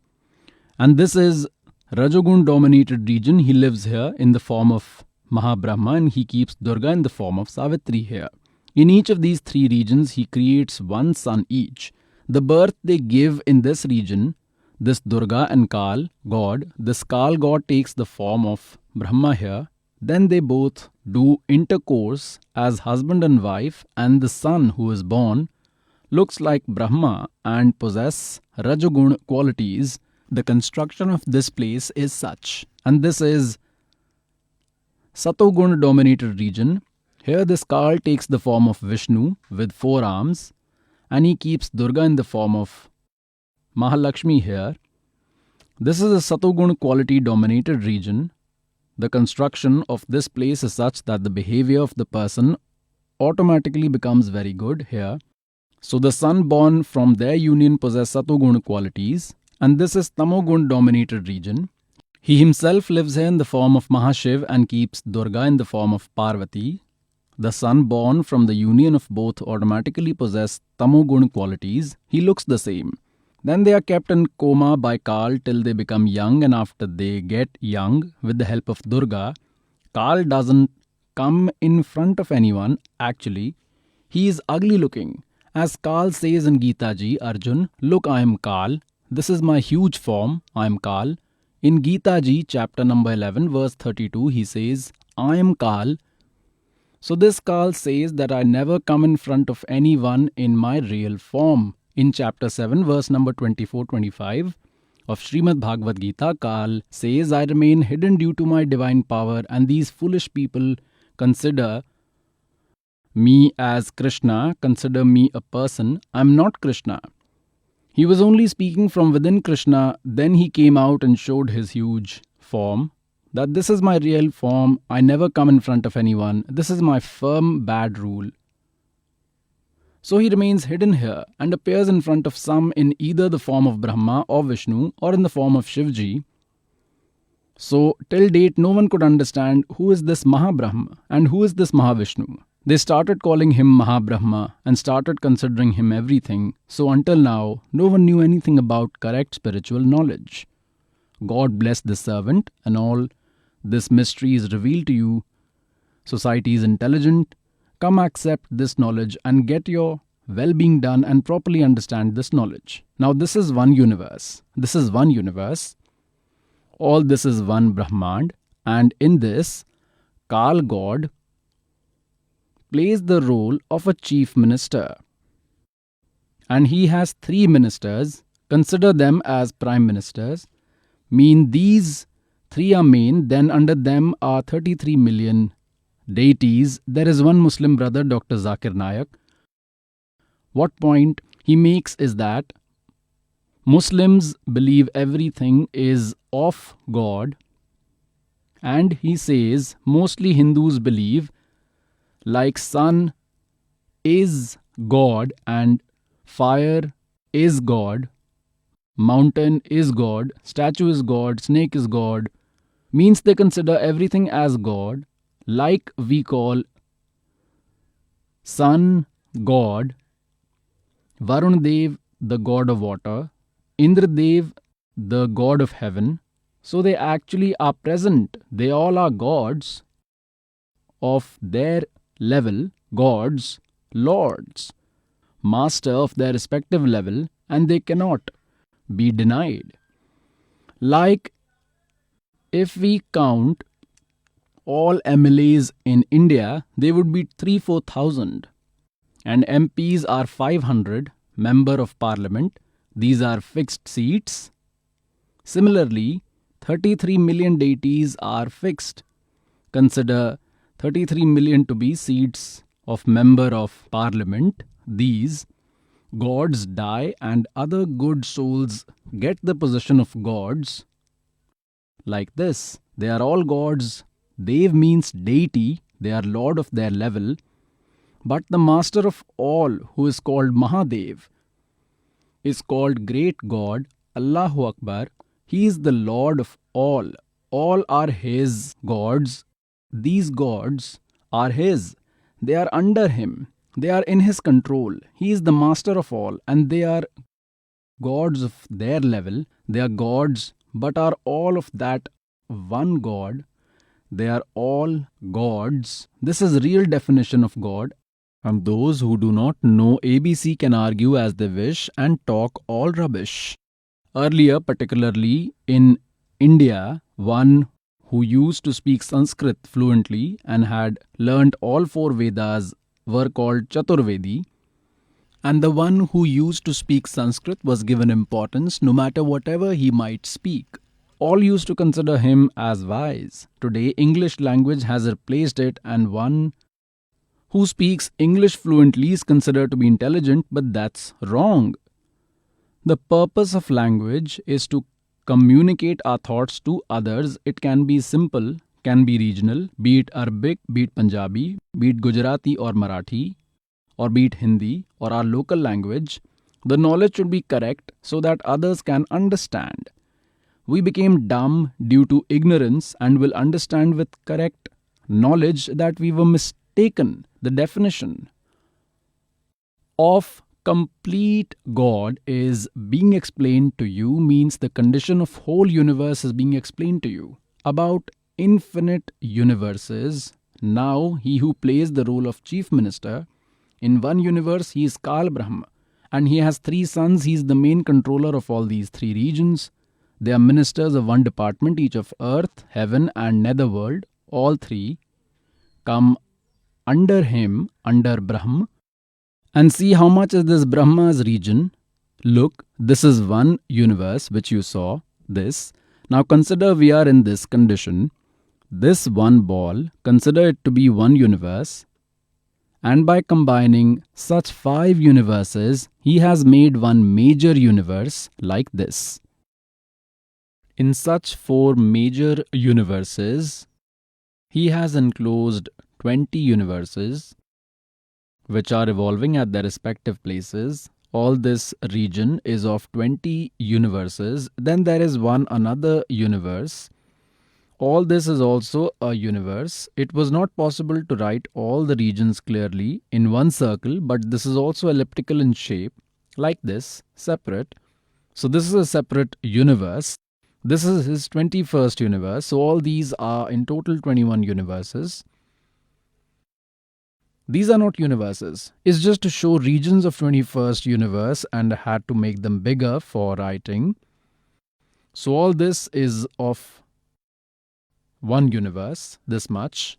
This too has elliptical shape like this. So this universe is separate. These are 20 universes. Think of one universe, which I showed you earlier, a ball. It's like a ball, just to understand. So Brahm is the lord of these 21 universes. Kshar Purush, Kal, Shaitan, who is called Satan, he's also called Kshar Purush. Now look. Now this is what you saw. This is the region of 21 universes. You had just seen it. All this is of Kshar Purush. And after this region, all this red line, this one, these 700 quadrillion universes are of Parabrahm, who is also called Akshar Purush. This is Kshar Purush and this is Akshar Purush. And overall controller is Allah Akbar. He is the Allahu Akbar, great God. He is this. These small visible dots, all these are universes. All around this is Satlok, the eternal place, and he is the originator. Allahu Akbar, as they say, Arsh Karsh par Allah takat hai, khek bin nahi khali. So this is the throne of that master. This is his place. This is the throne, and under him comes the god of 700 quadrillion Brahmand, and this god also comes under him, and this is Kal God, the knowledge giver of Quran Sharif, the knowledge giver of Srimad Bhagavad Gita, the knowledge giver of all four Vedas, and the knowledge giver of pious Bible. He is this much Allah, God only this much of these 21 universes, then these 700 quadrillion universes of Parbrahm, of Akshar Purush, and these are infinite universes of overall controller. He is that master of lineage, he is that Allahu Akbar, he is great God. There are his other regions above this, Alakh Lok, Agam Lok, and Anami Lok, also called as Akah Lok. This is overall controller. This Lord only controls everything in other regions by acquiring other forms. He is that originator. He is the root of tree like world, that Paramakshar Brahm, that Allahu Akbar. He is the root of entire tree like world, who nurtures everyone by entering in all three regions. Now what are the three regions? These regions above, Satlok, Alakhlok, Agamlok, and Akahlok. This is one region called the immortal region. A separate division has been made for it. And these two regions below of Akshar Purush, this Brahm, and of Akshar Purush, this Parbrahm, 700 quadrillion universes and these 21 universes of this Akshar Purush. So these two regions are separate, of this Akshar Purush and the region of Akshar Purush, and the region of Supreme God, the region above, the immortal upper regions are considered as one region. In this way, all creatures of these three regions are being nurtured by Supreme God, means who is the root, the origin of this tree-like world, and a tree gets nourishment from roots only. He is Allahu Akbar, the knowledge giver of Quran Sharif, is the owner of 21 universes, and he is the knowledge giver of Gita, the knowledge giver of Vedas, and he is the knowledge giver of Bible. So Kal doesn't have any information about that Allahu Akbar, and he has left an option to ask from an enlightened saint. This is that enlightened saint. Come and get your welfare done. Pious souls, it is said for those who have incomplete knowledge that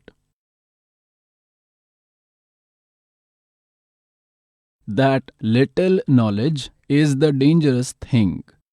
Neem Hakim Khatrai Jan. Till now, humans used to consider these gods as supreme gods and wished for their welfare. But Kal himself has little knowledge. Kal left an option to ask about Almighty from an enlightened saint. So by adopting the methods from these holy scriptures, that Allahu Akbar means the complete God, Paramakshar Purush, cannot be attained, his worship is not in them.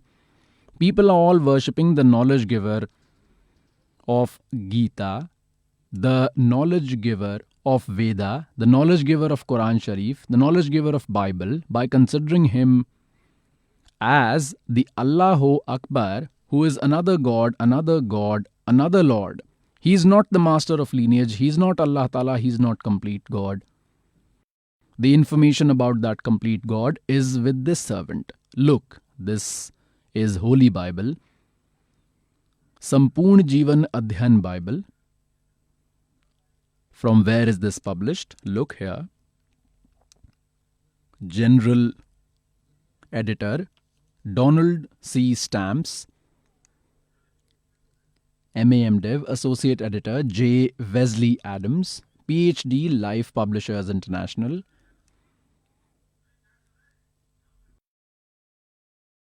Springfield, Missouri, USA, printed India. This is all the same what I showed before, you can read it. Now we come to Genesis. Look at the Genesis. In English, it's called Genesis 1, page number 4. At the beginning, God created the sky and the earth. Earth was without form and empty. This was the first day. Then God said there should be a division between the water, and that the water should be divided. Then it was evening, then morning. And the second day, then it was evening, then morning, and then the third day. We will take points of our interest. Then it was fourth day, evening, then morning, and then the fourth day ended. Then the fifth day. Now we are on page number 5. It was evening, then morning, and then the fifth day ended. Now on sixth day started. In this way, God created different species of plants and animals, different species of domestic animals and reptiles. God saw it was good. God, after creating all animals and birds, said, I will make humans like my own self, similar to my own self, and they should have authority on the fishes in sea, birds in sky, all domestic animals, and on those who crawl on earth, on reptiles. And humans should be wiser than buffalo, cow, bull, etc. We should use them for our work, but should not eat them, should not trouble them.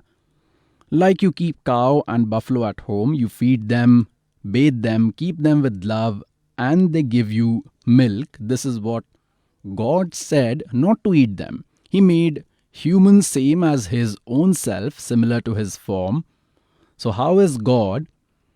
God said he will make humans like his own self, similar to his form, and they should have authority on the fishes in sea, birds in sky, all domestic animals, and on those who crawl on earth, on reptiles. Then God made humans as his own self. God created humans like his own self as male and female. Then how is God like a man in human form? All those who met God and were taken to Sachkhand, the eternal place, described God to be same as humans, similar to us. Once they came back, but there everyone has an immortal body. You get an immortal body. The material there is immortal. Here the body is mortal. When God descends, he descends with his original body only. That immortal God does not take birth from the mother's womb. He comes in body and goes back with the body. I will show you evidence. Allahu Akbar came in body as an infant, grew while doing spectacles, then went back with his body in front of millions of people. Now it's clear that God created humans similar to his own form, like himself. So God, Allah, is also like a human. Viewers, you just heard the views of Jagadguru Tattvadarshi Sant Rampal Ji Maharaj. And now, let's hear the views of Muslim religious spokesman Dr. Zakir Naik. My name is Prasad Vernekar. Hello, Naik Saab. My question is, which religion, book or community gives permission to kill innocent animals, to fulfill his hunger or taste? Like in case of Muslims, you celebrate Bakrid, which favors killing of goats, as a means of festival. Hearing to your comments on Islamism and other religions, what I understand is your religion favors this festival in a more spirited manner, because Hinduism doesn't do so. They don't believe in killing goats, but accept that there are non-vegetarians who prefer eating chicken and goat and others. But does Islam favor these things? Brother has asked a good question. The brother first asked which religion gives permission to kill innocent animals. Then he said, you kill animals in Islam, you eat non-veg. In Hindu religion it is prohibited. Your question is which religion First, I will talk about Islam. Later on, inshallah, I will talk about other religions. As far as it is about Islam, a Muslim can remain a very good Muslim even by being pure vegetarian. It is not compulsory in Islam for you to eat non-veg. It's not an obligation. Because Allah subhanahu wa ta'ala has given us permission. It's mentioned in Quran Majid, Surat Maida, chapter number 5, verse number 1, that the animal who is halal for you, the four-legged animals who is halal for you, you can eat them. It is written in Surah Al-Nahl, chapter 16, in verse number 5 too, that the animal who is halal for you, you can eat their flesh. It's also written in Surah Mu'minun, chapter number 23, verse number 18. At various places it is written that you can eat the flesh of that animal who is halal for you. In Quran Majid, when our Khalik, our Creator, our God, our Allah subhanahu wa ta'ala gives permission, then why shouldn't we eat? Few non-Muslims say that, okay, you eat flesh, we don't have any objection. We do not have any objection. But when you slaughter, then why do you kill animals so painfully? Why do you torment so much? Give one single blow and the animal will die. Quran gives permission to eat those animals named by you. Viewers, you just heard the views of Muslim religious spokesman Dr. Zakir Naik. And now let's hear the views of Jagat Guru Tattvadarshi Sant Rampal Ji Maharaj.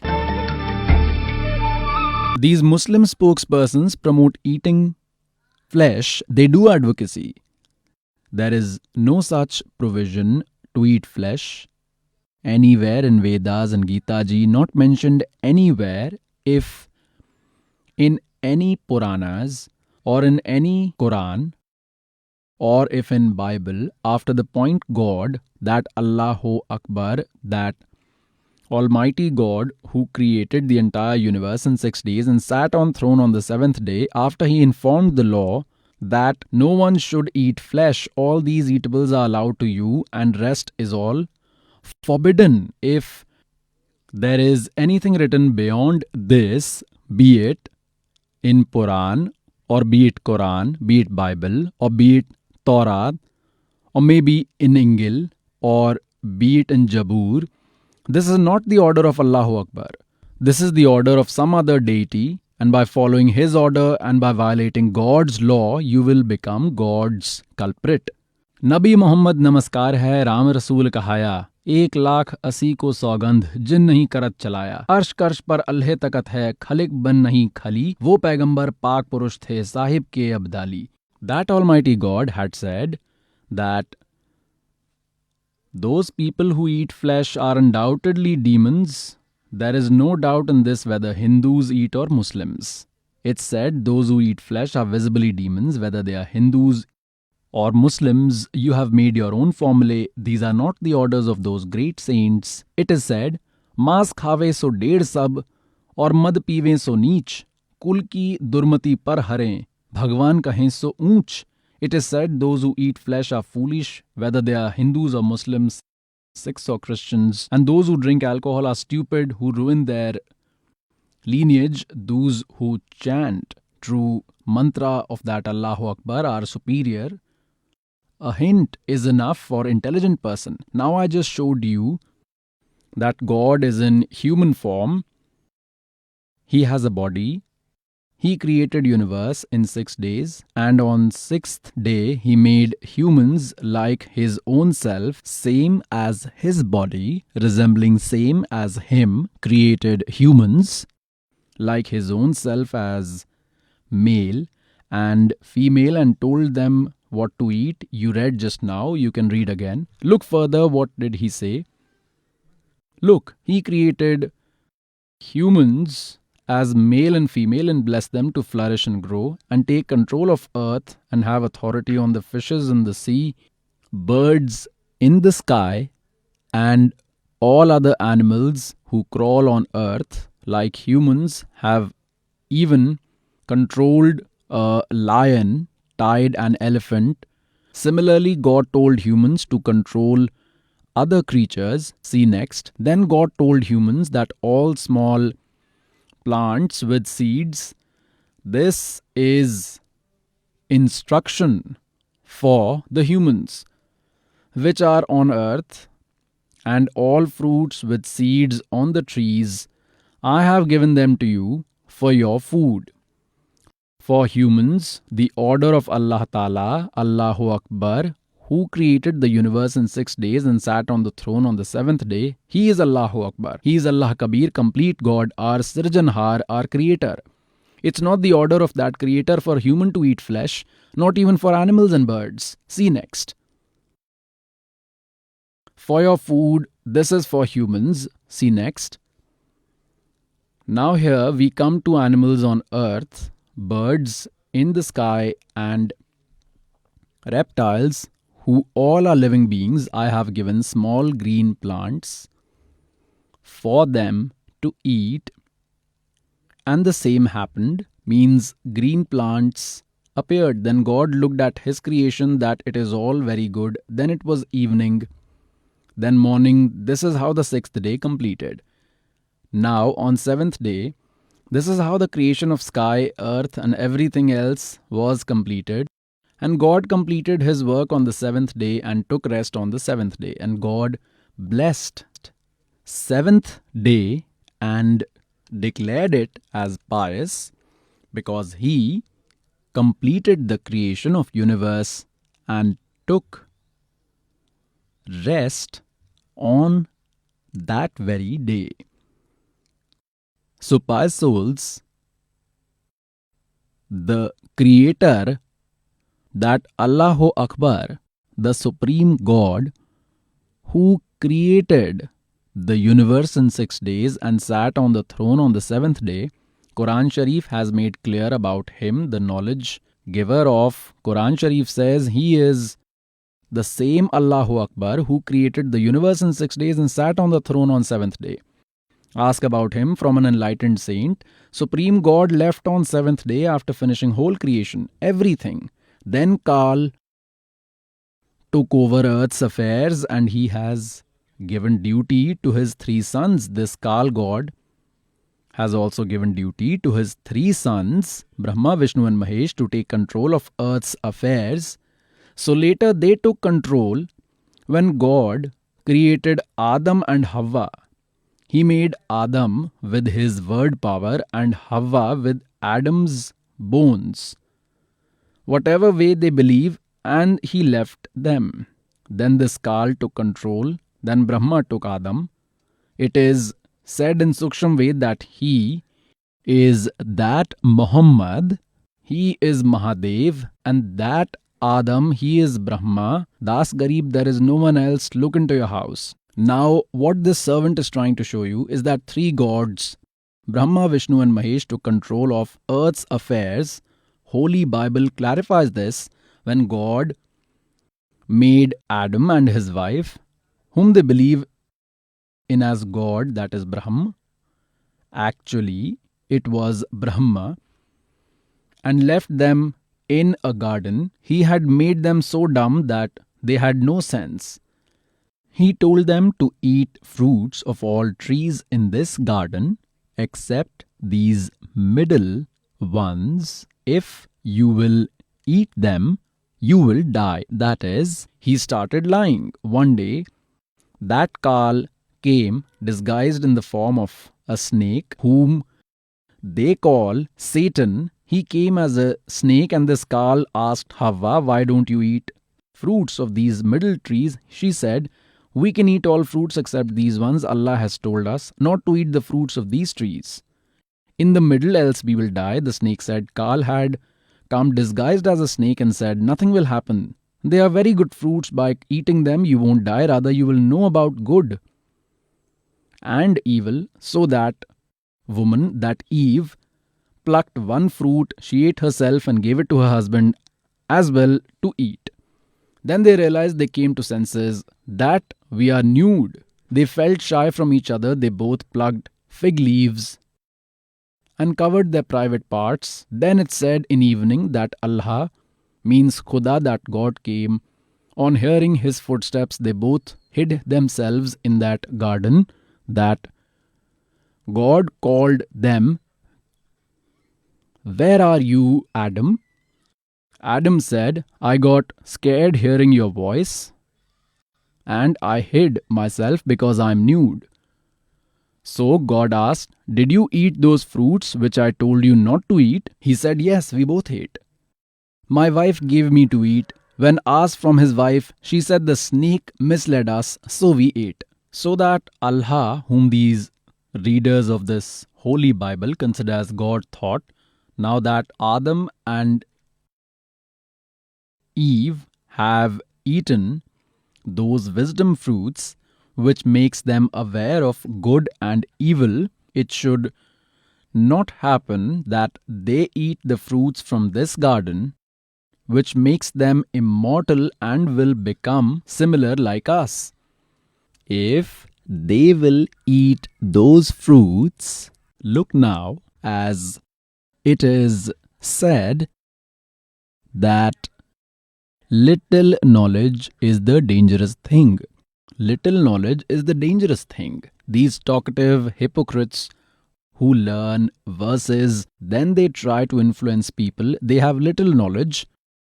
They are fakes. They do not know ABC. Public thinks they are fluent. They speak non-stop. They are wise.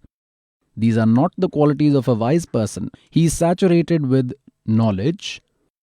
It is said talkative is like a ghost, quiet is like God, one who does not aspire for fame. These should be the qualities. Those talkative assume them as ghosts. They try to fool masses, and the one who talks less is like God. Great people limit words and talk sense. They do not aspire for fame or lordship. These are the qualities of a saint. So what do they say that Hindus believe in more than one God, and the state which this servant explained in the definition of God, it's as it is. It's same. Similarly, the knowledge of Quran Sharif is incomplete. Kal himself admits that he does not know about that master, about that Allahu Akbar, so automatically it's incomplete knowledge. Similarly, knowledge of Vedas is incomplete. Similarly, Gita Ji's knowledge is incomplete, and similarly that of Bible, because after creating universe in 6 days, Almighty left. Later Kal took over the charge.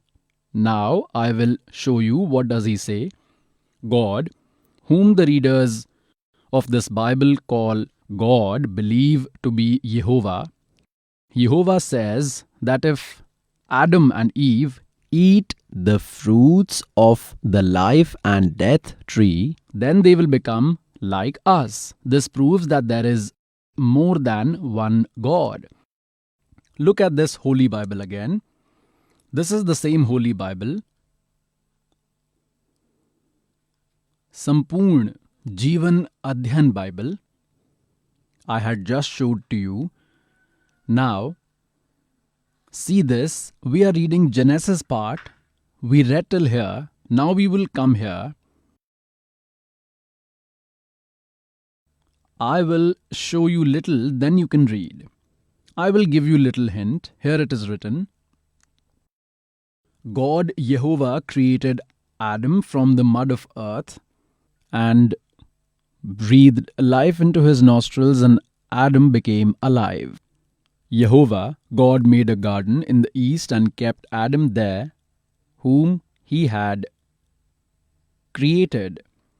Jehovah God then created all variety of trees which were attractive, and fruits were good to eat, and also grew life tree and wisdom tree in the middle.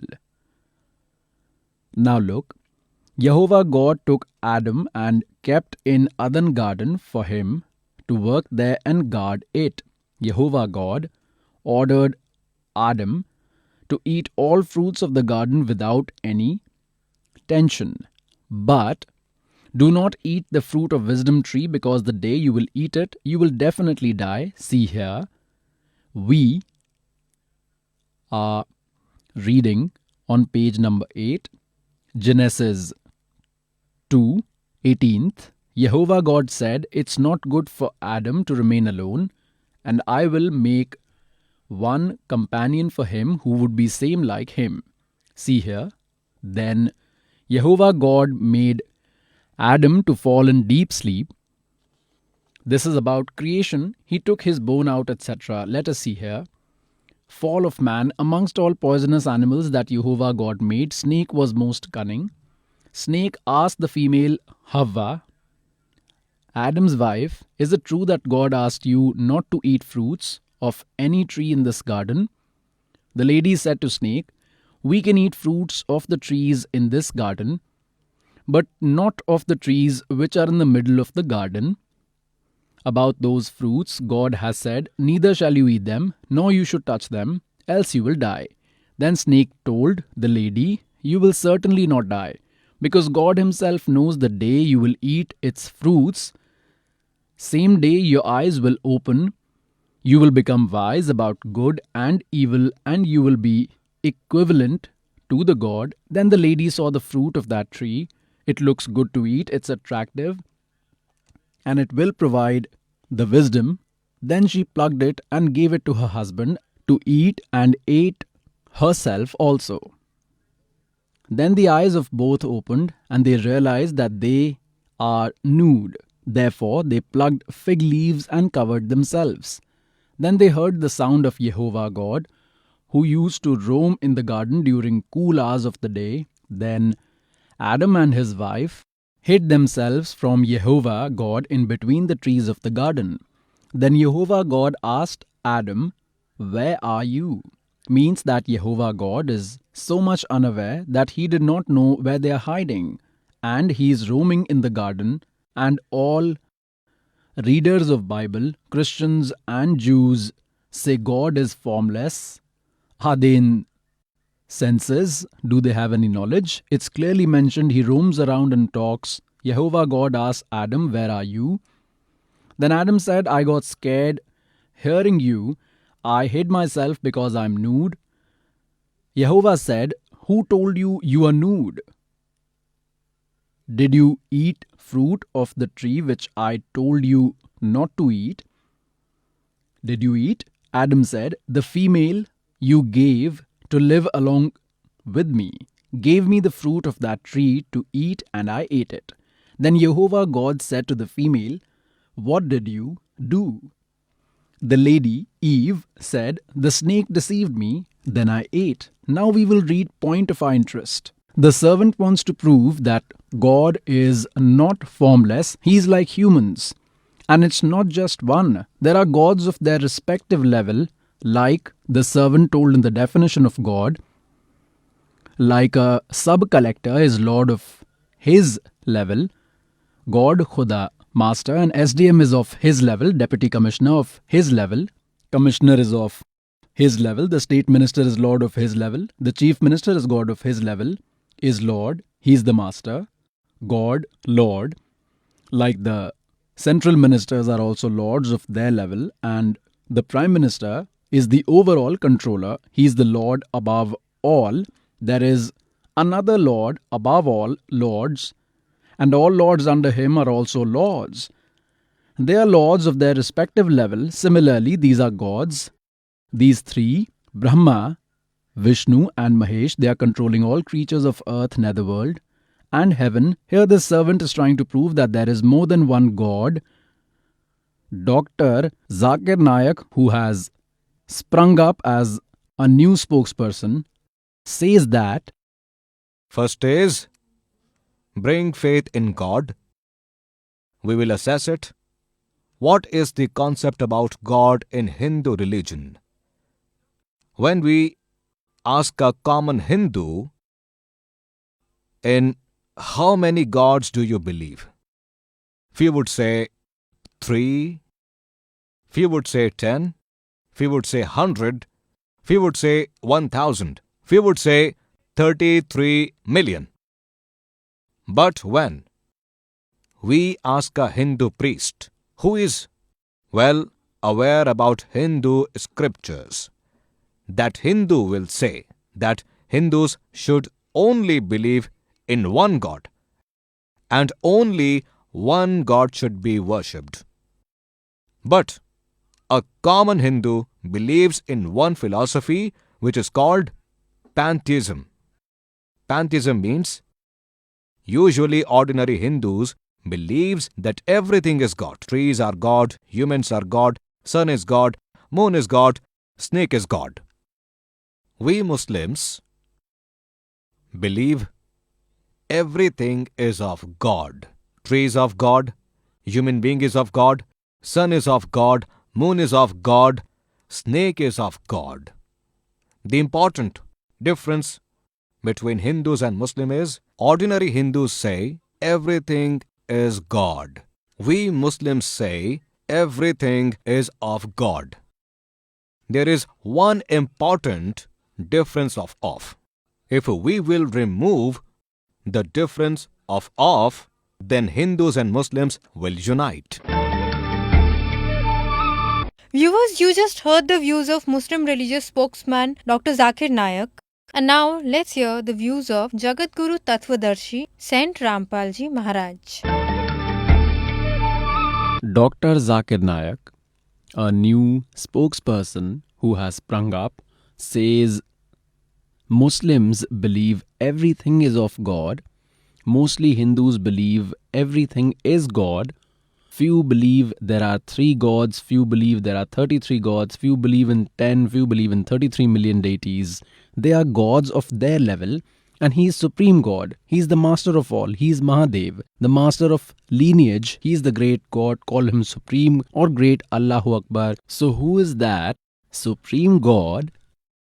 He is Allahu Akbar, complete God. He is Paramakshar Brahma. He is the overall controller of all, master of lineage. Now this is what I wanted to prove, that there are several gods, lords, gods of their respective levels. There are other gods and all are servants to that one God, but they are still God of their respective level, like the minister of his level, chief minister is God of his level, is a lord, a master, but all are under that master of the lineage. He is the one controller of all. Now we are on page number 10.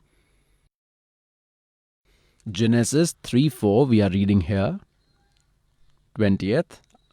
Adam named his wife Eve because she is the mother of all alive human beings. And Jehovah, God, made leather covers for Adam and his wife to wear. And they say he is formless. He is moving along with them. Then Jehovah, God, said, human, after becoming wise about good and bad, has become one like us. And it shouldn't happen that he should reach out and pluck the fruit of life tree with his hand and eat it and becomes immortal. With this it is proved that God of these Christians, means who is giving knowledge of Holy Bible. The knowledge is given by Kal Brahma Kshar Purush. He is the knowledge giver of Quran Sharif, and Kal is telling about that Allahu Akbar who created this universe in 6 days and said this and that to everyone and then left. Now Kal himself took over. Kal comes disguised in other forms, like he has made his 3 sons the controller here. These 3 are the main controllers of 3 regions, minister of each department. Now what is he saying? One who made clothes for Adam and restricted him not to eat fruits of middle trees, but Adam ate. Now what he is saying is that by eating wisdom fruits, Adam has become one like us. It means there is more than one God, more than one Allah. Look at this. Then Jehovah God said, this human, after becoming wise about good and bad, has become one like us. Hence proved there is more than one God, more than one God. These are dummy gods, these are incomplete gods, these are also gods. When there is dummy God, then there is a complete God also. Means there are other deities also, but the master of lineage is someone else. Next we will see. This is Genesis chapter number 17, chapter number 17, verse number 1.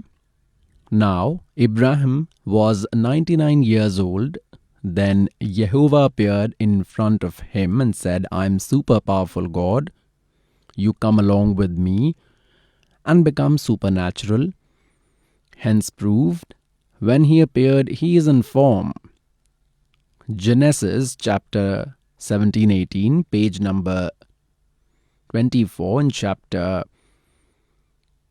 18, Abraham was sitting in sunlight at tent's entrance between the oak trees of Mamre. Then Jehovah appeared. When he looked up, he saw 3 men. These 3 gods are standing in front of him. When he saw them, he ran from the entrance of the tent to meet them and prostrated, bowed on ground in front of them, and said, O merciful God, if you have mercy on me, then I request, please do not leave your servant. I will bring some water. You may wash your feet and take rest under this tree. Then I will bring a piece of bread for you to eat, with which you satisfy your respective souls. Then you may move forward, because you have come to the servant for this reason only. They said, Do as you say. Now, what is proved? These 3 are same, Brahma, Vishnu and Mahesh. They change form and go anywhere. They may acquire a human form. They can acquire a form with 4 arms only, not more than that. In this way it is proved that there is one master of the family. Rest all are deities of their respective level, which Bible also proves. And one who says that Hindus do not have other gods is wrong. He has incomplete knowledge. It is said, little knowledge is the dangerous thing. Neem Hakim Khatraye Jan. Those are fake who have incomplete spiritual knowledge. Pious souls, worshippers get exceptional relief by worshipping God. Therefore, we worship God so that we get relief from our sufferings, our destined sorrows, because suffering is due to our own sins and prosperity is due to our good deeds. What we call as predestined, the sufferings in our life are due to the sins which are destined, and the worldly comfort that we get here are also pre-decided. It's fixed. The comfort which we get are due to our good deeds, and the sufferings are due to earlier bad deeds. We worship God so that we get relief from our sufferings, our destined sorrows. If even after worshipping there is suffering and troubles, as it is, if they still attack,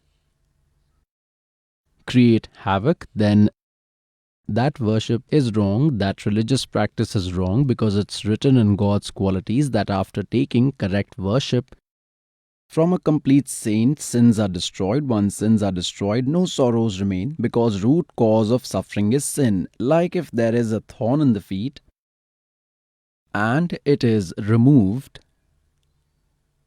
then there will not be any sorrow. And if in the future the thorns of our path are cleaned,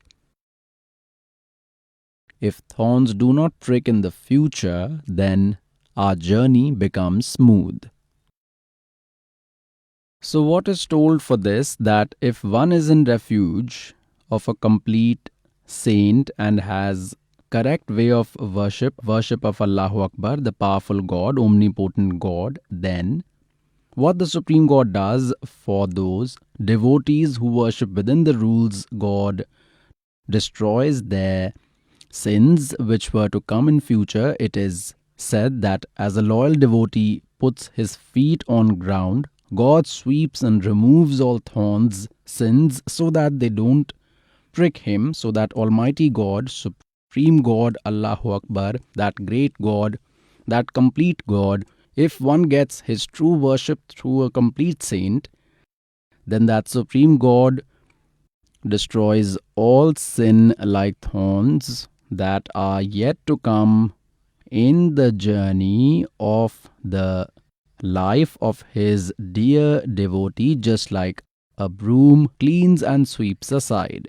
So it said Pativrata. Pativrata means believing in one God and worshipping only him as a deity, means worships that Almighty, worships that Allahu Akbar, and does not have faith in any other deity, and moves on path of life, worships with dedication, then that powerful God, that Allahu Akbar, that is omnipotent God, sweeps in such a way so that his dear devotee is not pricked by the thorn. And if we suffer even while worshipping, then that worship is wrong. Then that God is not all supreme, because he is incapable in destroying your sins. As a result of this, Hazrat Muhammad ji did not get any benefit even after worshipping that God, Kal, because he had considered the knowledge giver of Quran Sharif as Allahu Akbar. But that knowledge giver of Quran Sharif clarifies in Surat Furqani, chapter 25, verse number 52 to 59, that Allahu Akbar is some other Almighty God and motivates to pray to him only, and says, I do not have his information, means who? The knowledge giver of Quran Sharif does not know about that Allahu Akbar, that Almighty God, that great God, does not have his knowledge, and neither is he familiar with his way of worship. Kal made it clear in Surat Furqani 25, verse number 59, that he is the same God, Allahu Akbar, who created the entire universe in 6 days and sat on throne on the 7th day. Ask about him from an enlightened saint, I do not know. As a result of this, whole Muslim community believes that the knowledge giver of Quran Sharif is Allahu Akbar and worships him as told by him. These namaz, roze and bang, they call it azan. Together with this, they eat flesh. This is not the order of the Almighty God. This is the way of worship of the knowledge giver of Quran Sharif, and he is not supreme. As a result, Hazrat Muhammad ji did not get any spiritual benefit. Pious souls, no Muslim can have integrity like Hazrat Muhammad ji. These Muslims cannot be as humble soul as Hazrat Muhammad ji was. No Muslim can worship like Hazrat Muhammad ji. And such a modest soul suffered so much. The reason was that his worship was incorrect. Kal is not the complete God, assuming whom whole Muslim community is worshipping. Now I will show you from the biography of Hazrat Muhammad ji that in front of him, assuming Kal as Allahu Akbar, and by doing the worship of the knowledge giver of Quran Sharif, while doing it, he had 3 sons and he lost all 3. And how was his end? I will show it to you. See this. Biography Hazrat Muhammad Sallallahu Alaihi Wasallam. Muhammad Inayatullah Subhani. See this. Inayatullah Subhani, translator is Naseem Ghazi Falahi, Markazi Maktaba, Islami Publishers, New Delhi, 110025. Biography Hazrat Muhammad, SAW, Hindi, Islami Sahitya Trust, publication number 81. Sarvadhikar Prakash Kadhin book. Name original book Muhammad Arabi Urdu. Publisher is Markazi Maktaba, Islami Publishers, etc. etc.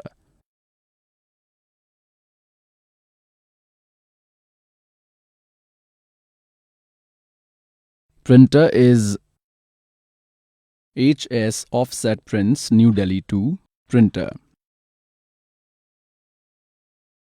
Look at page number 64.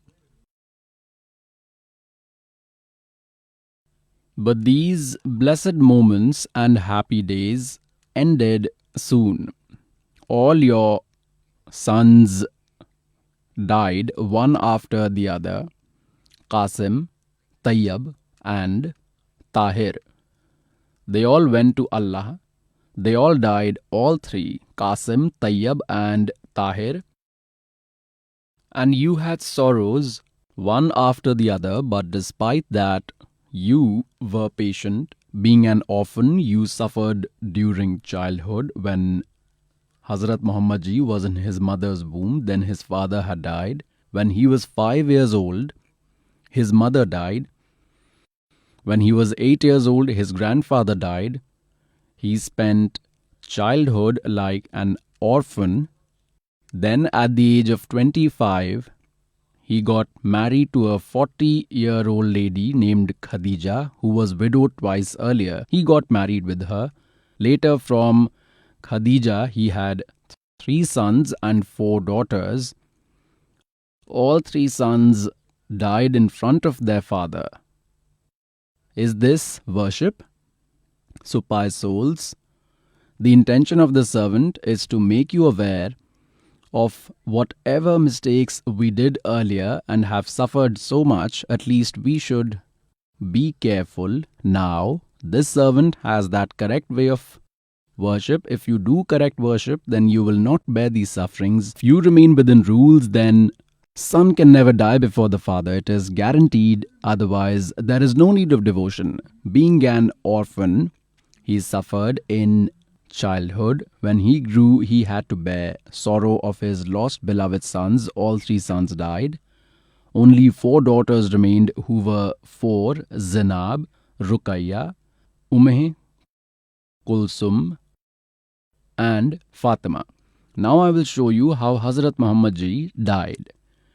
We will start from here. It's same Jeevni Hazrat Muhammad Sallallahu Alaihi Wasallam.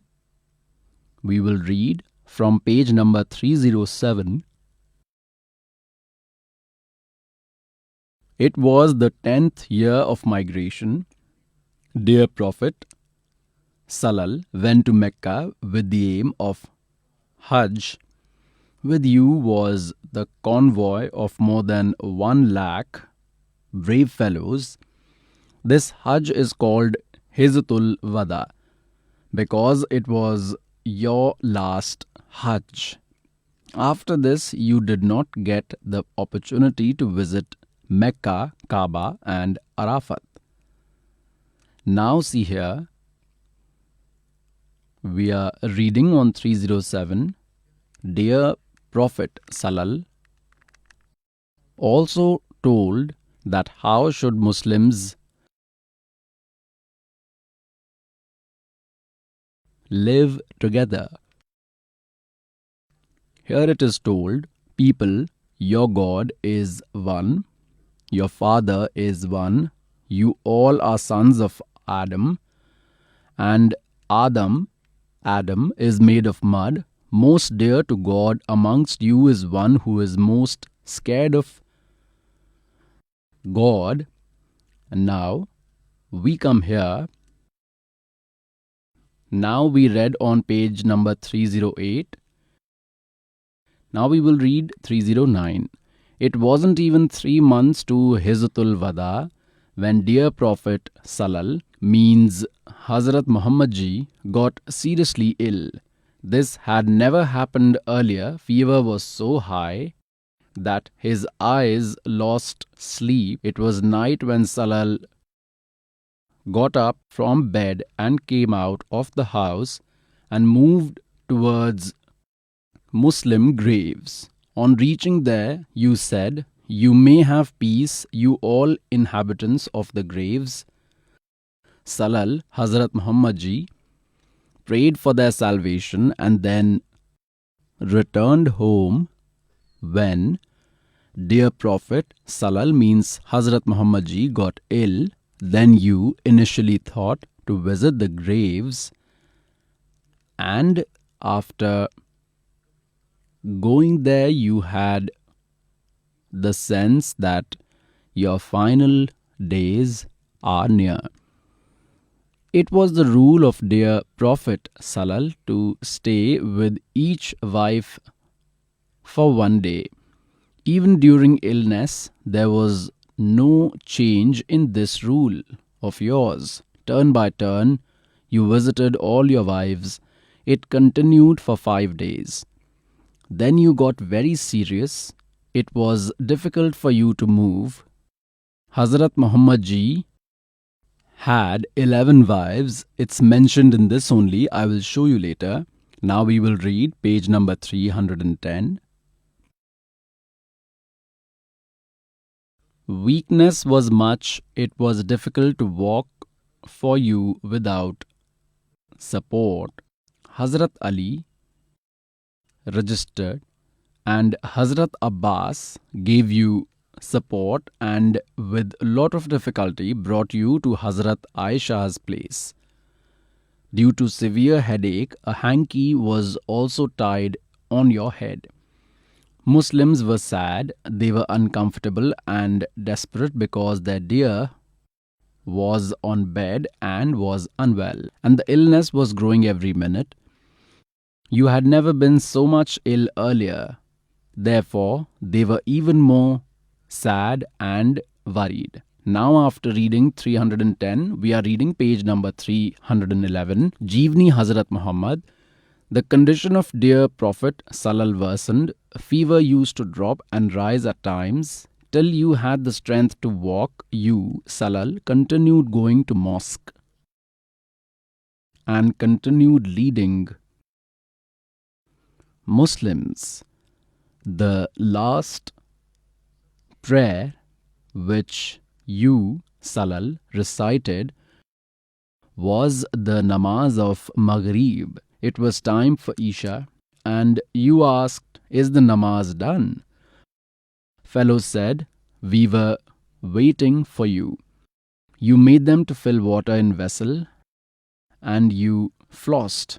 When you tried to get up, you fainted. When you were conscious after some time, you asked, "Is the namaz done?"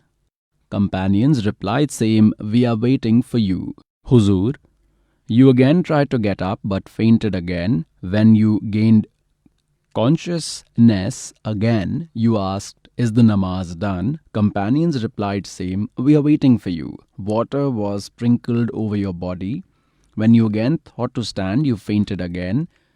This time when you gained consciousness, you asked, "Tell Abu Bakr to pray namaz." Hazrat Aisha said, "Messenger of Allah, Abu Bakr's voice is very low. While reading Quran, he cries a lot. People can't hear him." Page 312, Dear Prophet Salal said, "Ask him only to pray namaz." Hazrat Aisha repeated the same.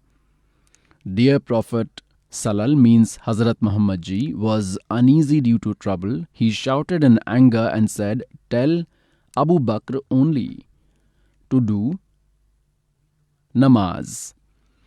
Hazrat Abu Bakr obeyed and prayed namaz for many days. 4 days prior to his death, he was at ease, means he got some relief.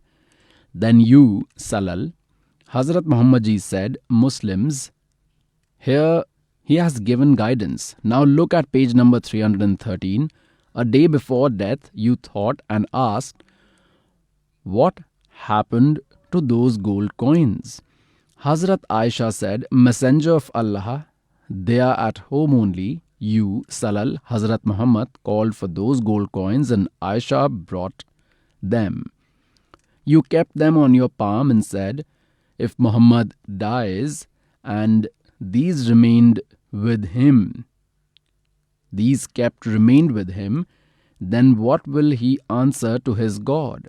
Then you distributed them to some poor Muslims. Health was serious, whole body was burning due to high fever. Dear daughter Fatima used to be present daily to serve her father. On seeing her, you used to stand out of affection for her, kissed and made her to sit beside yourself. Today discomfort was high, weakness was too much. When Hazrat Fatima came today, then you could not stand up to cuddle her. She came near herself and kissed you and sat beside. The fever was so high that you fainted repeatedly. There was cold water in a vessel near you. You used to put your hand in it and rub your face. You were very uncomfortable. Just then, your lips moved and your ears heard these words. May God bless Jews and Christians so that they start worshipping their messengers' graves.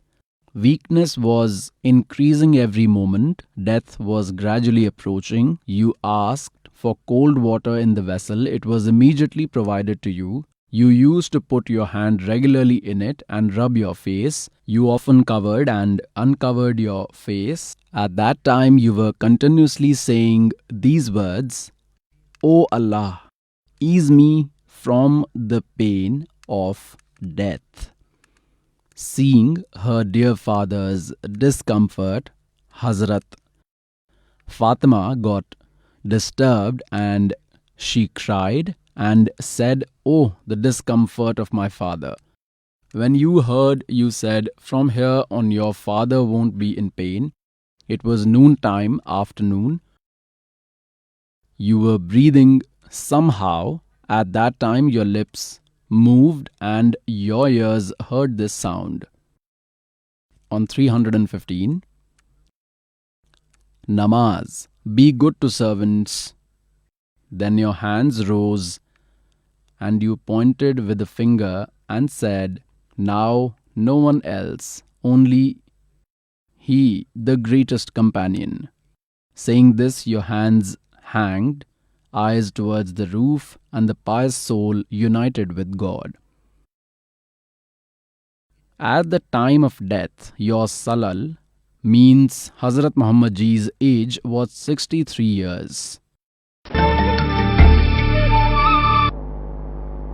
Viewers, you just heard the views of Jagadguru Tattvadarshi Sant Rampal Ji Maharaj.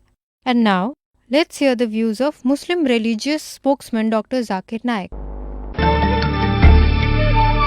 Guru Nanak Sahib was highly fascinated from Sant Kabir. Therefore, he has referred lot of verses of Sant Kabir in Guru Granth Sahib. I remember when I was in school, there was a famous verse. दुख में सुमिरन सब करे, सुख में करे ना कोई. जो सुख में सुमिरन करे, तो दुख काहे को होए? It means everyone worships Khuda, God, in pain. But do not worship God, Khuda, in happiness. The person who worships God, Khuda, in happiness, he will never suffer. Viewers, you just heard the views of Muslim religious spokesman Dr. Zakir Naik. And now, let's hear the views of Jagadguru Tattvadarshi Sant Rampal Ji Maharaj. Dr. Zakir Naik ji spoke a verse of God Kabir ji, Allahu Akbar. It is, from Suksham Ved, which God Himself speaks when He descends in body. It is called true knowledge. It is the voice of true knowledge. Kabir दुख में सुमन सब करें और सुख में करे न कोई, जय सुख में सुमन करे तो दुख काहे को होए. These words are of Suksham Ved. Who does it indicate to? To those who worship complete God Allahu Akbar, and they even worship God in prosperity. Everyone worships in sorrow, and God blesses the one in misery and makes him happy, but no one worship in joy. If they will worship in prosperity, then they will never suffer. This is absolutely correct. This is the law of complete God Allahu Akbar. I will show you. Hazrat Muhammad Ji was a noble soul. A rich lady, Khadija, who was very rich, got married to Hazrat Muhammad Ji. They had no misery at that time. By age of 40, they had 7 children, 3 sons and 4 daughters. Hazrat Muhammad Ji was worshipping the narrator of Quran Sharif, considering him as Allahu Akbar, but he is not Allahu Akbar. In Quran Majid, Surat Furqani, chapter number 25, ayat number 52 to 59, the narrator of Quran Sharif clarifies that the one who created the entire universe in 6 days is Allahu Akbar, Allah Kabir. He created the entire universe in 6 days and sat on throne on the 7th day. Ask about him from an enlightened saint, from a Tattvadarshi saint, I do not know. Had he known, he would have made one more ayat. It's proved that the knowledge giver of Quran Sharif does not have information regarding Allahu Akbar and advises to worship him. By mistake, Hazrat Muhammad Ji considered the narrator of Quran Sharif as Allahu Akbar and worshipped him in prosperity and suffered a lot. He had 3 sons, all dear to him. All 3 died in front of his eyes. Such a person can never be happy, no matter whatever he says. The reason was that he did not get the worship of Allahu Akbar. If you worship Allahu Akbar in happiness, then there can be no misery in life, and even the ones who take refuge in misery will also attain salvation. Hazrat Muhammad Ji's life became hell. He died at the age of 63. He used to faint, so the narrator of Quran Sharif is a dummy god. Incomplete God. Complete God is Allahu Akbar. Allah Kabir. He is Kabir Paramatma, Kabir God. This slave has his way of worship. Come and get your well-being done. All those who worshipped Allahu Akbar were blessed. I will show you, and currently also they are getting benefits. They are worshipping Allahu Akbar, who can never face any misery like the way Hazrat Muhammad Ji suffered a lot. And how did he die? Shame on such worship. It's not worship, and he is not God, who can't even protect this much.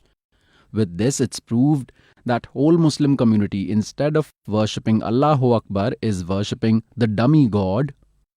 The true way of worship of that complete God, Allahu Akbar, Paramakshar Brahm, is available with the slave. Come and get your well-being done and get salvation.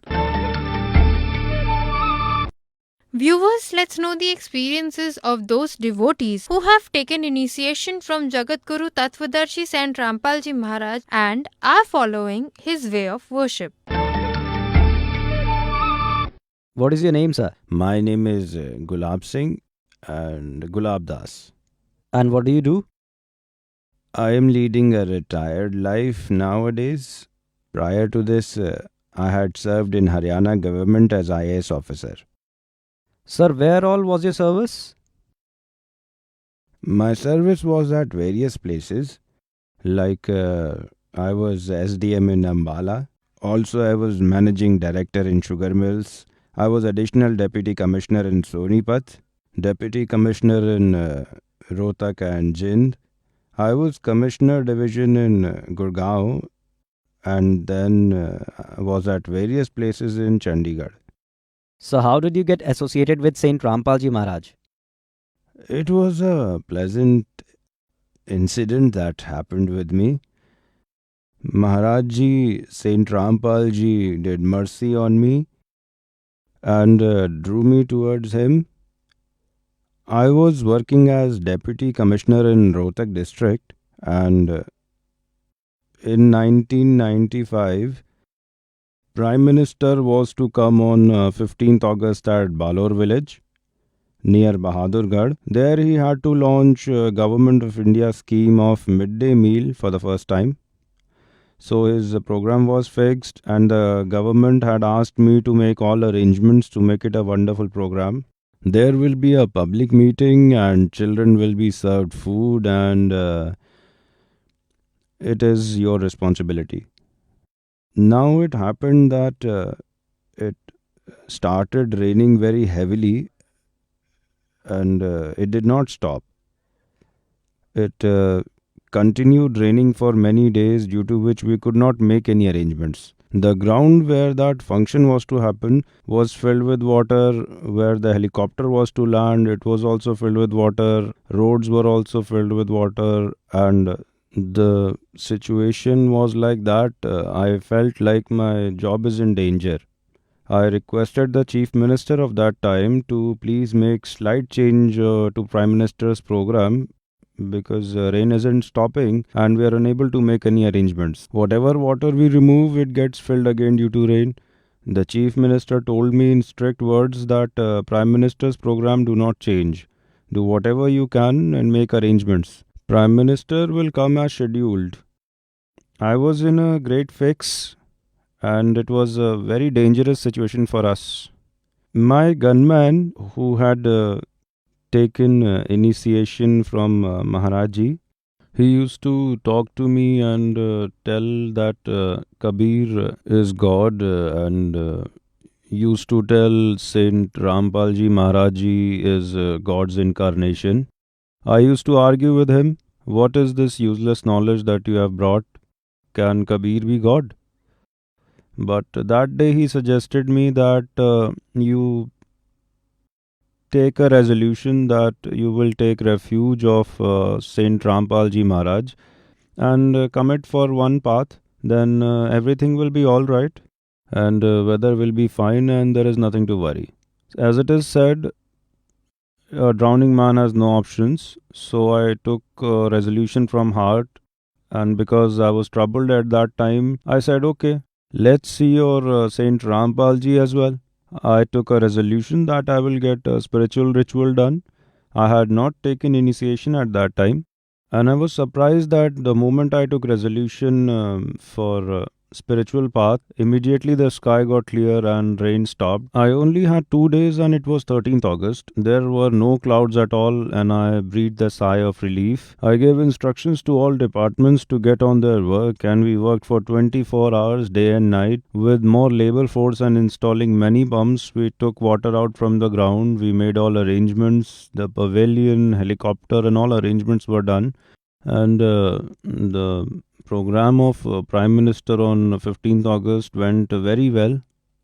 The government applauded my good work and said we were not expecting that in such short duration you could make such good arrangement.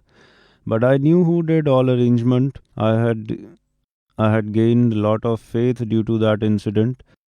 The moment we saw the Prime Minister off and his helicopter took off, we could hardly reach our car, and it started raining heavily again. And you might be aware of the huge flood which came in Rohtak in 1995. The whole city was filled.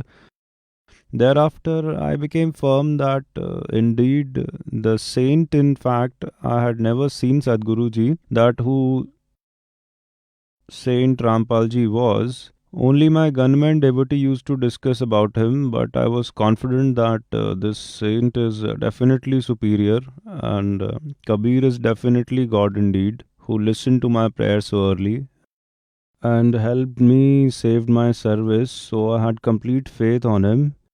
After that, few months later, I was transferred to Jind by the government. A flood had also occurred there. After pumping water from Rohtak, everything became alright. So I was given the responsibility of Jind district.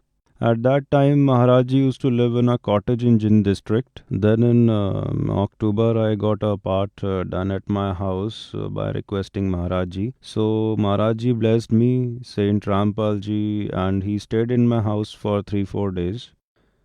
He did discourse and made me sit down and understand everything. He asked me, whom do you worship? I told Guruji, I worship Lord Krishna Ji and Vaishno Devi Ji and other deities.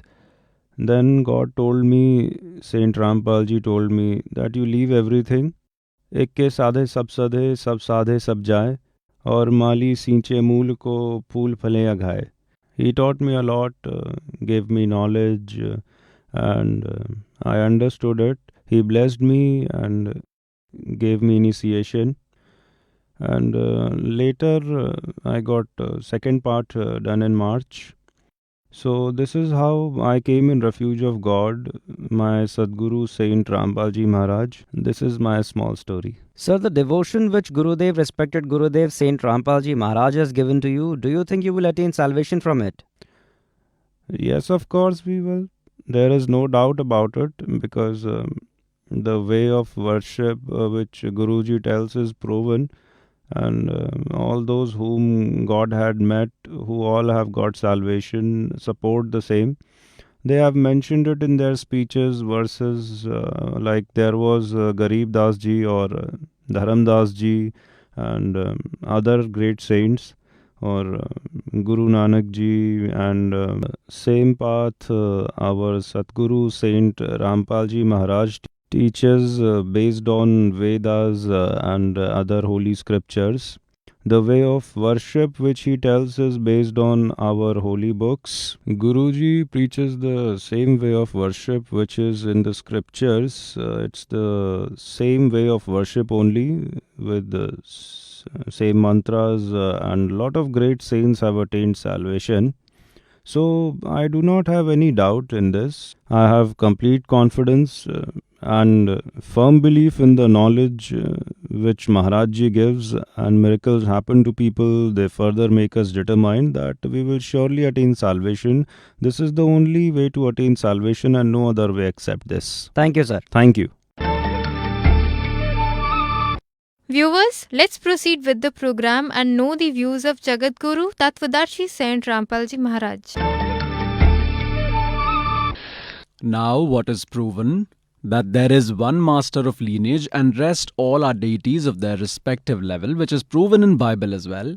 And one who says that there are no other gods is wrong. He has incomplete knowledge. It's said, little knowledge is the dangerous thing. Neem Hakim Khatrai Jan, they are fakes who have incomplete knowledge now. Pious souls, do not consider the efforts of this servant as criticizing someone or trying to humiliate someone or trying to defame someone's prophet, apostle, or God. This servant wants. Hazrat Muhammad was a supreme pious soul, but he got trapped with this Kal Brahm. This Kal Brahm scared him, and by threatening him gave the way of worship, that is, to pray namaz 5 times a day, azan, which is the way to call God, called bang, pray namaz 5 times a day, and rose, fast. He told these 3 types of ways of worship, and Hazrat Muhammad used to do it religiously. No Muslim brother can bring faith on Allah like Hazrat Muhammad ji, as he brought assuming the knowledge giver of Quran Sharif as the complete God, and no one can worship like him. By worshipping so much, what benefit did Hazrat Muhammad ji get from it? At one place it is said in Quran Sharif that Allah Ta'ala, Allahu Akbar, is kind, He is benevolent, He is merciful, destroys sins. This part is absolutely correct. He is like this only, but Hazrat Muhammad ji didn't get His mercy. He was not benefited. What was the reason? Because it is not the correct way of worship, method of worship of that Allah O Akbar. Surat Furqani 25, verse number 52 to 59, the knowledge giver of Quran Sharif clarifies that someone else is Allahu Akbar, who created the entire universe in 6 days and sat on throne on the 7th day. He is creator. And even the knowledge giver of Quran Sharif does not know about him. That knowledge is not even in Quran Sharif, and what he told to Hazrat Muhammad ji through Jabreel God, Kal had told worship of his level, and through his way of worship, sins cannot be destroyed. You will only get as destined. There cannot be any change in that. And same, the knowledge giver of Gita ji tells in Gita chapter 8 verse number 13 that my mantra is Om iti ekaksharam Brahm vyavaharam mam anusamran Ye prayati tvajan deham sayati paramam gatim. That only Om is the mantra for my level of worship, nothing else. Those who chant this till their last breath and leave their body will get achievement till Brahma level.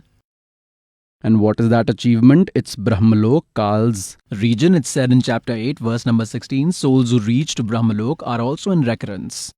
They also have birth and death.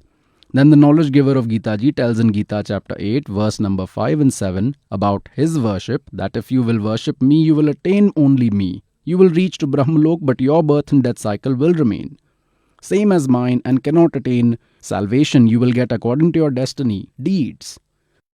Arjun asked in chapter 8, verse number 1, Kim Tat Brahm? Kal answered that in Gita chapter 8, verse number 3, he is Almighty, Paramakshar Brahm. In chapter 8, verse number 5 to 7, the knowledge giver of Gita ji tells about his way of worship, which he had already told that your birth and death will remain same as mine. There can never be peace here. You need to fight, and where there is fight, there cannot be peace. Therefore, Kal said in chapter 18, verse 66, you go in refuge of that Supreme God. With complete devotion, with His blessings only, you will attain supreme peace and ultimate eternal abode. If you remain under my refuge, there can never be peace. Here, if grief is destined, you will need to bear it, and if prosperity is destined, you will get that. He has left an option to ask about that Supreme God from an enlightened saint. I do not know his way of worship. In chapter 17, verse number 23, the knowledge giver of Gita ji has indicated about the worship of that Paramakshar Brahma, Supreme God. Brahmane means the Almighty. There are 3 mantras for him. Kal has made Om known to all. It is his and has left Tat and Sat as indicative words which an enlightened saint will tell, and both these code words are available with this servant. That is the complete course.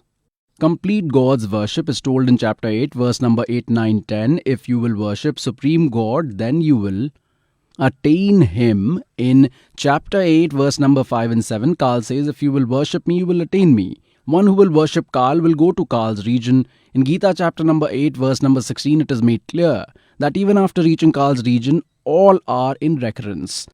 Kal made it clear that he is unaware about the worship of that complete God. And if you continue my worship, you will face troubles as well. If prosperity is destined for you, you will get it. You will keep getting both. If you want eternal peace, if you want destruction of all your sins, then go take refuge of the Supreme God. And for that, search a Tattvadarshi saint. So that enlightened saint is this Rampal Das in Satlok Ashram district, Hisar, Haryana in India. So, pious souls, it's the urge of this servant that true worship is available with this servant.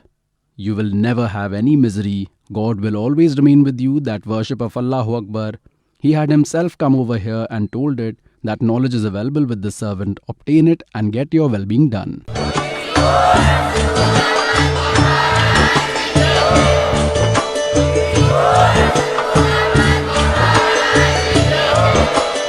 To know more about this, you should visit www.jagatgururampalji.org, and you can also visit Sant Rampal Ji Maharaj and